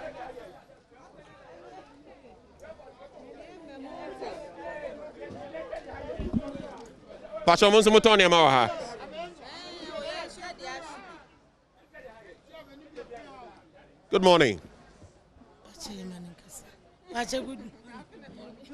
Mummy no betimi akasa bom. Pacha fra saying. Me pacha me di Rose. Rose, then I will turn market mo a. Me pacha me no rice ton. No rice. Pacha. Na anope ya nte asem de then importing na esi here, then I will take say esi here. Na round 1 ni mu ne hu se jana so kakra wa ha eba. Nti boys ne rush so mu kwa kodum. Gate man for no so mu ra gate nim. Omu ra ma amanfo beka so mu ne ma ira. Nti o ya fight is anti hu se jana so ba no. Anu odin. Ti ma ye na edwane pie. Ye niema ne ye mu ye bibia hye. Market ni mu nyina ahye ya mfa hwe. Ye gina wono ya na ye gina we. Ya mfa hwe. Yes, I want sapan. Me sapan nam di gina wo.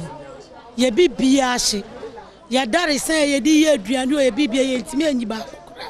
Ye fridge ye bibia. What are you doing ha emfi ahini? Me pa chem to aduane wa 8 years ni. Say chase wash bibia. Me pa cha. Wo sha be ka be say no ka be no abo. O e bedru be 40 million. And that is Rose, who has actually lost property worth about 4,000 Ghana cedis. And she's talking about the fact that she's been cooking here for about 8 years. And initially, they heard that the fire was raging. There were attempts by some of the young men, the youth in the area, to come and, quench the fire. But they were ordered not to enter because it was suspected that some people's articles might get missing. And this has culminated in the fire that you've seen that has gutted this entire area. In fact, there is practically nothing to be salvaged. Almost everything has gone up in flames. Let's speak to another person who actually plies her trade here, sells in this market. Hello, good morning. Good morning. Pacha Frau saying. Pacha Frau Eunice. Eunice, then how are you? Pacha, no aduane. What's no aduane ton? And then out on. My sister, you no moton. And as I say, senior near me see, then no actually. Pacha ya bibia, e mo ya pack go ya nuane nyina hye, ya niam ne nyina say. Sisi aya jina ho ye ni hwe ye ni bibia ye de be adwuma ye ni hwe ye bibia sa bibia sai nti cha se emo boto ene nema wo de ye aduane no ni na mo apake egu ha emo boto be say ma emo boto 5 emo boto 5 nti se no wonya ya den na wo pese ye sene asa eja ene eja ato ye nema mu ahye bibia no den ye betimi ya ye ne de sia no. Oh, no, they just say I buy no never share. Now, obey found. Yeah, they are in here. Bet me found.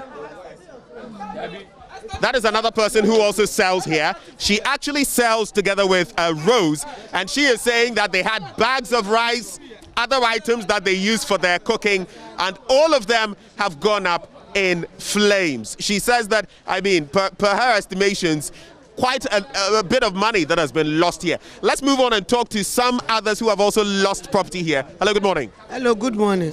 Actually, I have not lost any property because I don't have a shop. Let's start with your name. I'm Salamoto Adams, right, the ward coordinator of this area.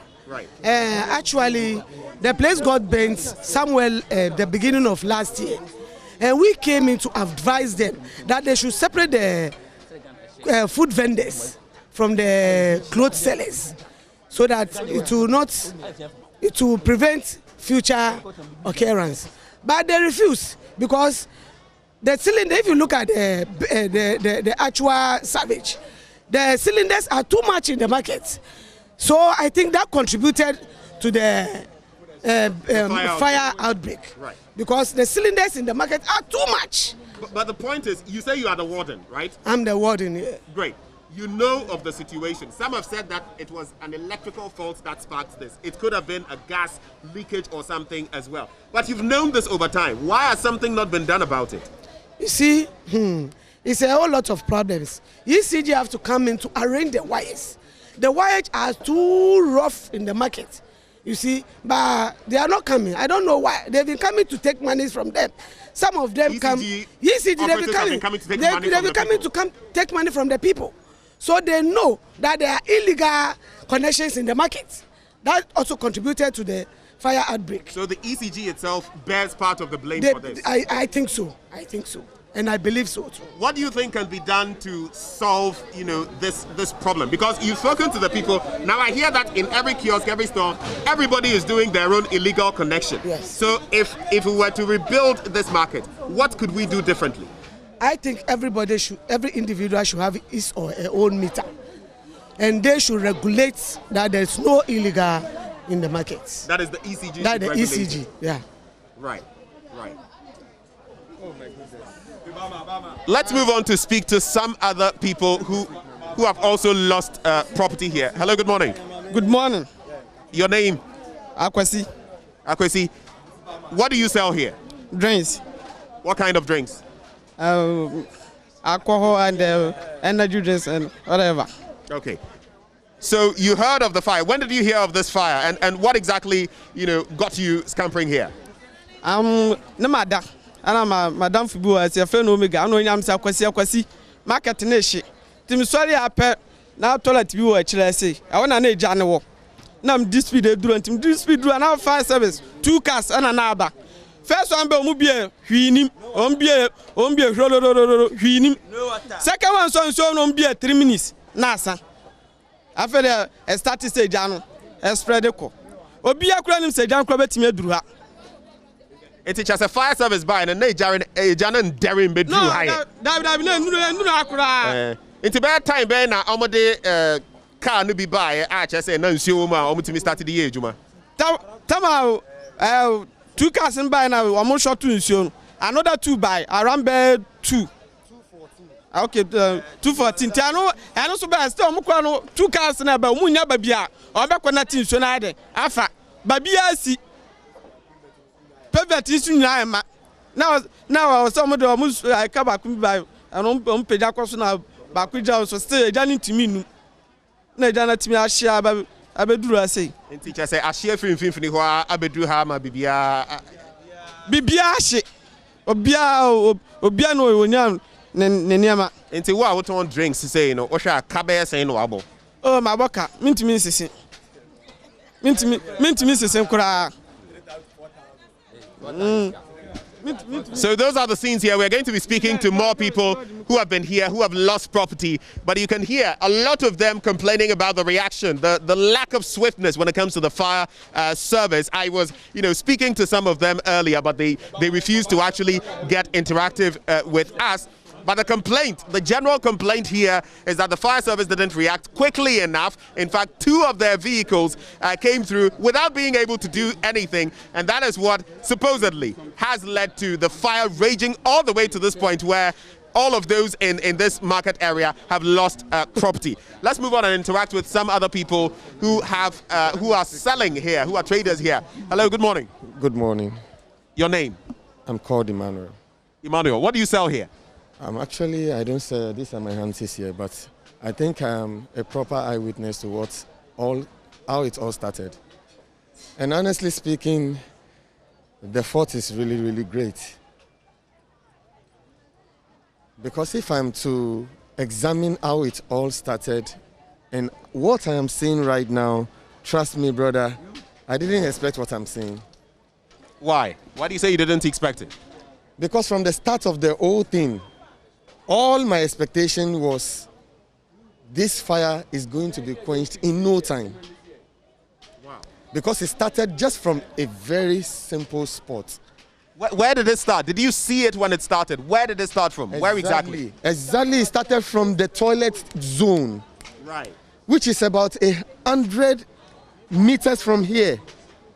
So how this could even get to this point it shocks everybody. People still try their possibility to rescue their things even down to this point because they never believed it will get to this place. When they are seeing about 4, 5, 6, even more fire service vehicles here, that they are all believing that, oh, by all means, things are going to be in place. But I believe that they were not able to get a proper link to where the fire directly is coming from. That was what made everything becomes very, very bad. So it's my biggest advice, if this market is going to be in place again, they should give every possible space, should in case there is an emergency. Because that is the topmost advice I can ever give to the government. Should in case there is going to be a market here, they are going to put this place together, there should be an emergency link that the fire service can be able to use to penetrate and put things in order should in case there is an emergency. Because to put properties, to put things together here is not easy. And you just look at them burning just like that. So that is my biggest advice. Should in case this market will be set up again, they should make sure that there are 2 or 3 different links where the government can be able, the fire service can be able to get access into the system should in case there is an emergency.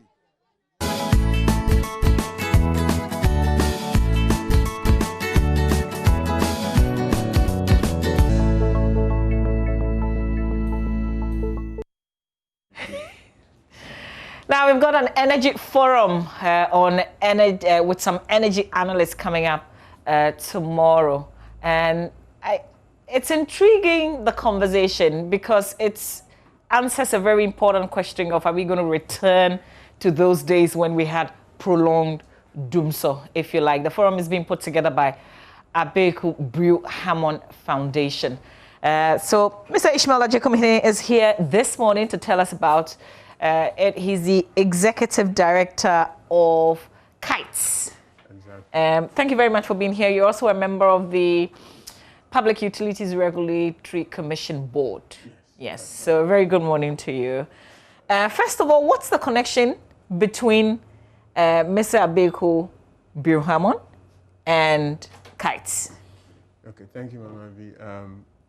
Abeku Brew Hammond is the founder of KITES.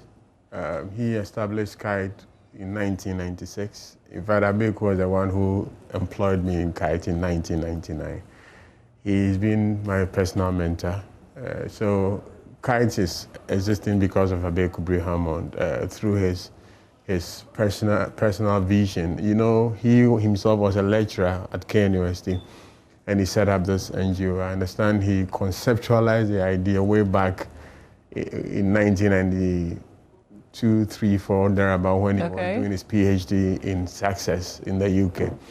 So yes, the link is that Abeku set up KITES.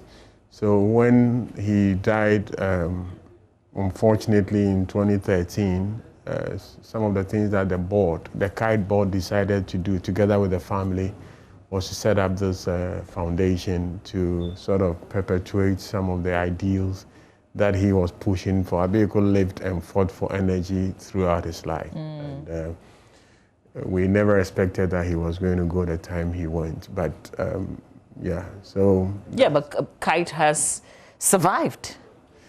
Thankfully, we have, by the grace of God. And I mean, interestingly, in 2004, he had an appointment to go and work with the Global Village Energy Partnership. He was the first manager of GVEP, as we call it.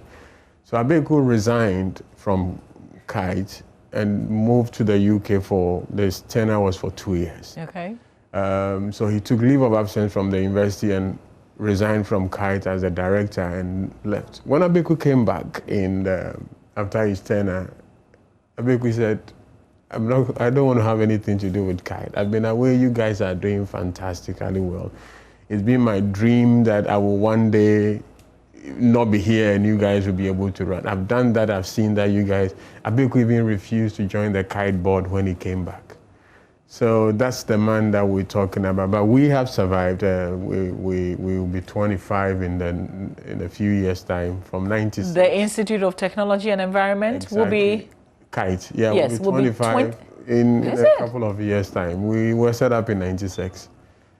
So yeah. We should have an anniversary together. When I say we, I'm talking about the multimedia group because we're 25 this year.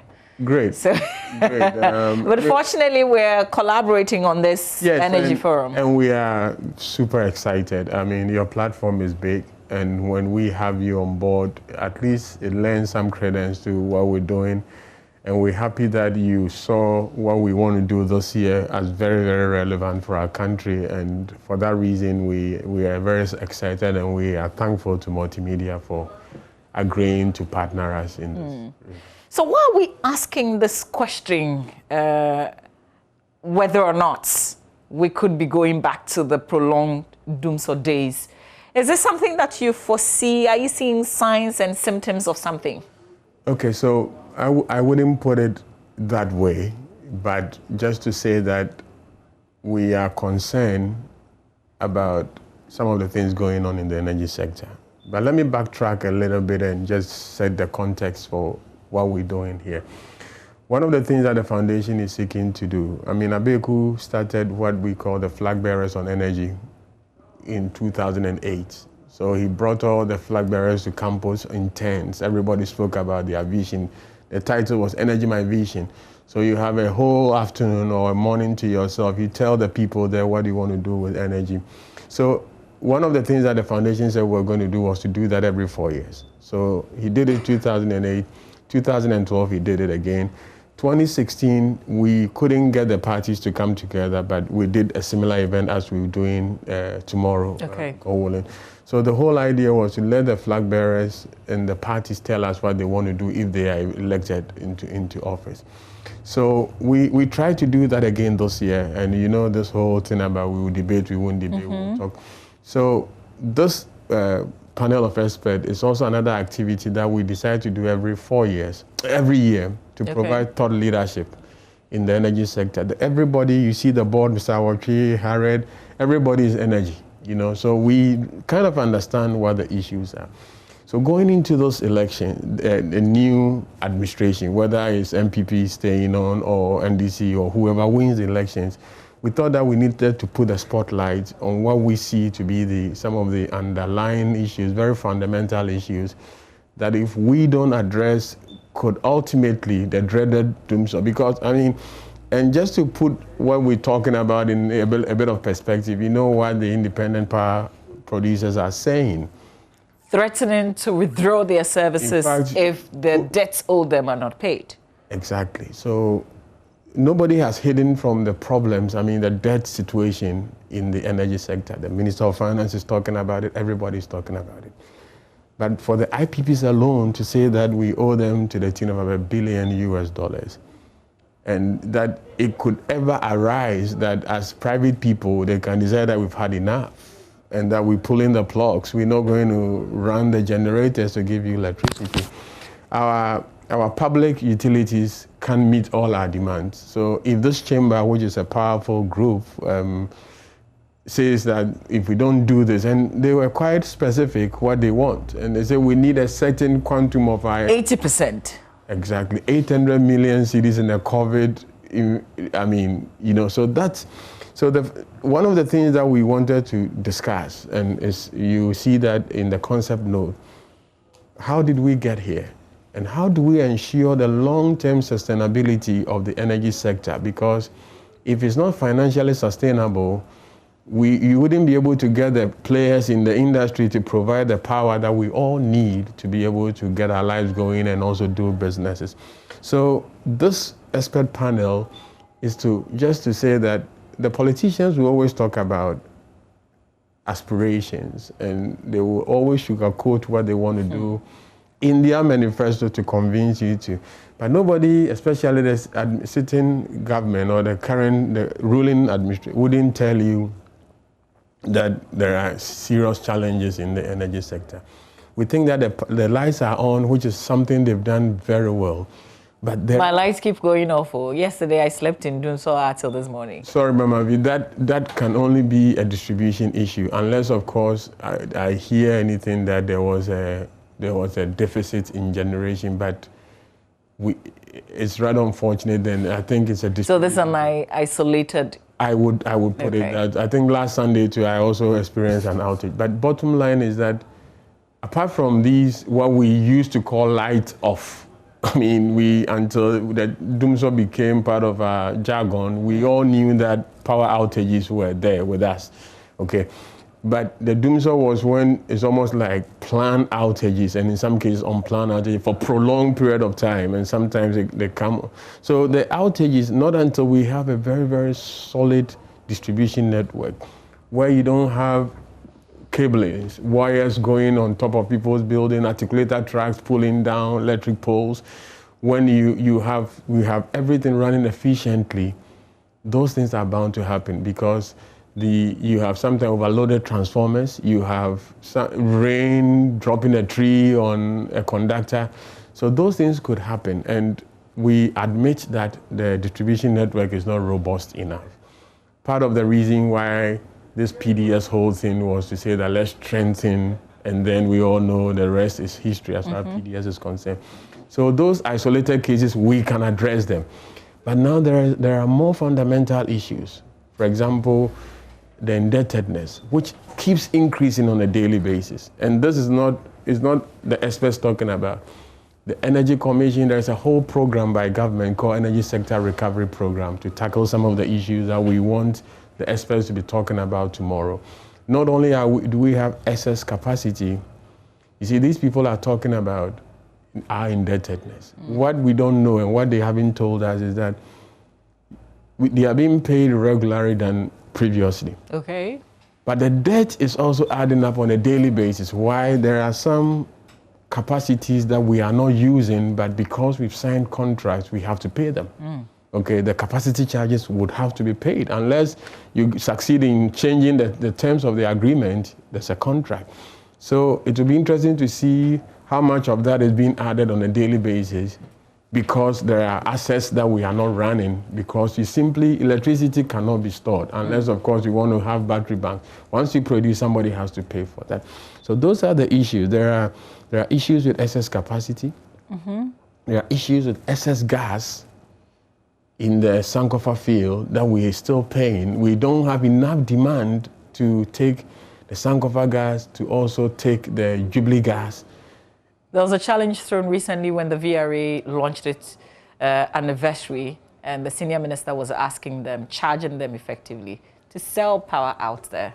Okay, but you can only have a market when there is a buyer. Okay, so and there are already buyers across our borders? Okay, at what price? So if my competitor I can get the same power at maybe a slightly cheaper, don't forget that tariffs, and that's another thing that we're going to talk about. Tariffs, relatively, comparatively, in Ghana, compared to the sub-region, ours is a little bit on the high side. Okay, so how are you going to sell to those people? Are you going to be able to compete with La Côte d'Ivoire, for example? The West African power pool in Ghana, sometimes cheaper for even us to bring power from Côte d'Ivoire. They started this privatization long before we did. And the model they chose, they've managed to get some of these generators, they brought them in at very competitive rates, and they had gas initially. So they're able to deliver electricity to us sometimes less than 10 cents per kilowatt hour. In some cases, averagely, we are talking about 14 cents and stuff like that. And in the power industry, because you are dealing with gigawatts, even a cent, a peso, makes a lot of difference. So not only are we struggling to figure out how to deal with the excess capacity, but the people, those industrial customers that we expect to, we're talking about excess capacity, assuming we were to be fully industrialized and you need a lot of power, we can very easily take care of the excess capacity. It's not going to happen over time. But if the people are coming in to set plants, factories and things like that, the tariff will have to be competitive. It should be such that it should make business case for them to be producing at that tariff, because electricity will become a major cost center. Okay. In Ghana, for some reasons, we have a tariff structure that since 1997 that the PRC came in, we kind of accepted that households were poor. So we admitted that we're not paying them well. So if you don't find a way of helping them, they are not going to accept the tariff. So there's a cross-subsidization policy in place whereby the industrial customers and the non-residential customers, like yourself, I mean, the hotels, the end-user tariff they are paying is significantly higher than what we, the residential customers, are paying. And the only reason that is happening is not because the cost of service is higher than ours. In fact, it's cheaper for them, for VRA, ECG to be supplying them, because they take the power in huge amounts. And they also pay promptly. They pay promptly, okay. But because of this cross-subsidization policy, some are paying a lot of money. I know factories that have moved from, you won't believe it, from Ghana to Nigeria. And they are producing pharmaceutical companies. There are companies that have moved from Ghana back to La Côte d'Ivoire. You go talk to Unilever, the reason is that our tariffs are a little bit on the high side. So how do we create that demand? By making sure that we find a way of reducing their tariff. Ultimately, what it means is that you and I will have to pay more. But that's another issue that we want the expert to be talking about. Okay, great. So they're bringing all these issues out. What time are viewers allowed? Because you're doing it at the Manya Hall of the Labadi Beach Hotel. We start in 3 sharp. And thankfully, you're going to help us stream this live. Because of COVID, we don't want. We would have loved everybody to be there. There's going to be strictly by invitation for the in-person audience. Okay. But all your social media, your online platforms are going to stream this in live. Your Facebook Live, your YouTube Live channels are all going to stream them live. Your own colleague Israeli will be moderating the event. And for the experts, we have Bryce Simmons who will be there to talk. Ben Boachi of ASF will be there. We have then Dr. Fosuo Ahenkra, who until recently, until he retired, he's worked in the Ministry of Energy Commission. Now he is running his own consultancy firm. And then we have Mr. Kojo Fuku. And then we've invited all the key stakeholders. All the utilities have been invited to come. So after the discussion, if they want to chip in here, they'll be allowed. The live audience would also be allowed to send in their comments. So tomorrow, 3 o'clock sharp, we invite those who will be coming to be there, but those who will be streaming or will be watching us online, we will encourage everybody to just listen in, and then so that we understand what the real issues are, and then what we really want to achieve is to be able to say that the experts think that these are some of the pragmatic and decisive things that we need to do, and we're not going to end it there. Put everything together by way of a policy brief, and then hand it in to stakeholders and even the incoming administration. When I say incoming, I mean, I hope you understand whatever government is put in place. Whoever comes in, there will be a new administration starting, whether it's a continuation or whatever. Or there's a transition. Whoever comes in, we're going to hand these documents to them. And we also are interested in pushing through advocacy to see how we think the right things could be done to ensure that the power sector, the energy sector, is ultimately, in the long term, very, very sustainable, efficient, and running effectively. Okay. We want to Jojo. All right. Okay, so it's tomorrow at the Labadi Beach Hotel, 3 to 5 p.m., but we can't take all of you strictly by invitation. That's why we're covering it live here for you. We'll keep you updated also on our social media handles. It's the Expert Panel Energy Dialogue. Mr. Ishmael Ajikumhene, thank you so much, as always. See you tomorrow. Great. All right, stay with us. When we come back, Celestine Donko is in the studio. Great conversation to come with Mapito Sibidi. You're watching the M Show. Stay with us. We're talking at Dome Praise 2020.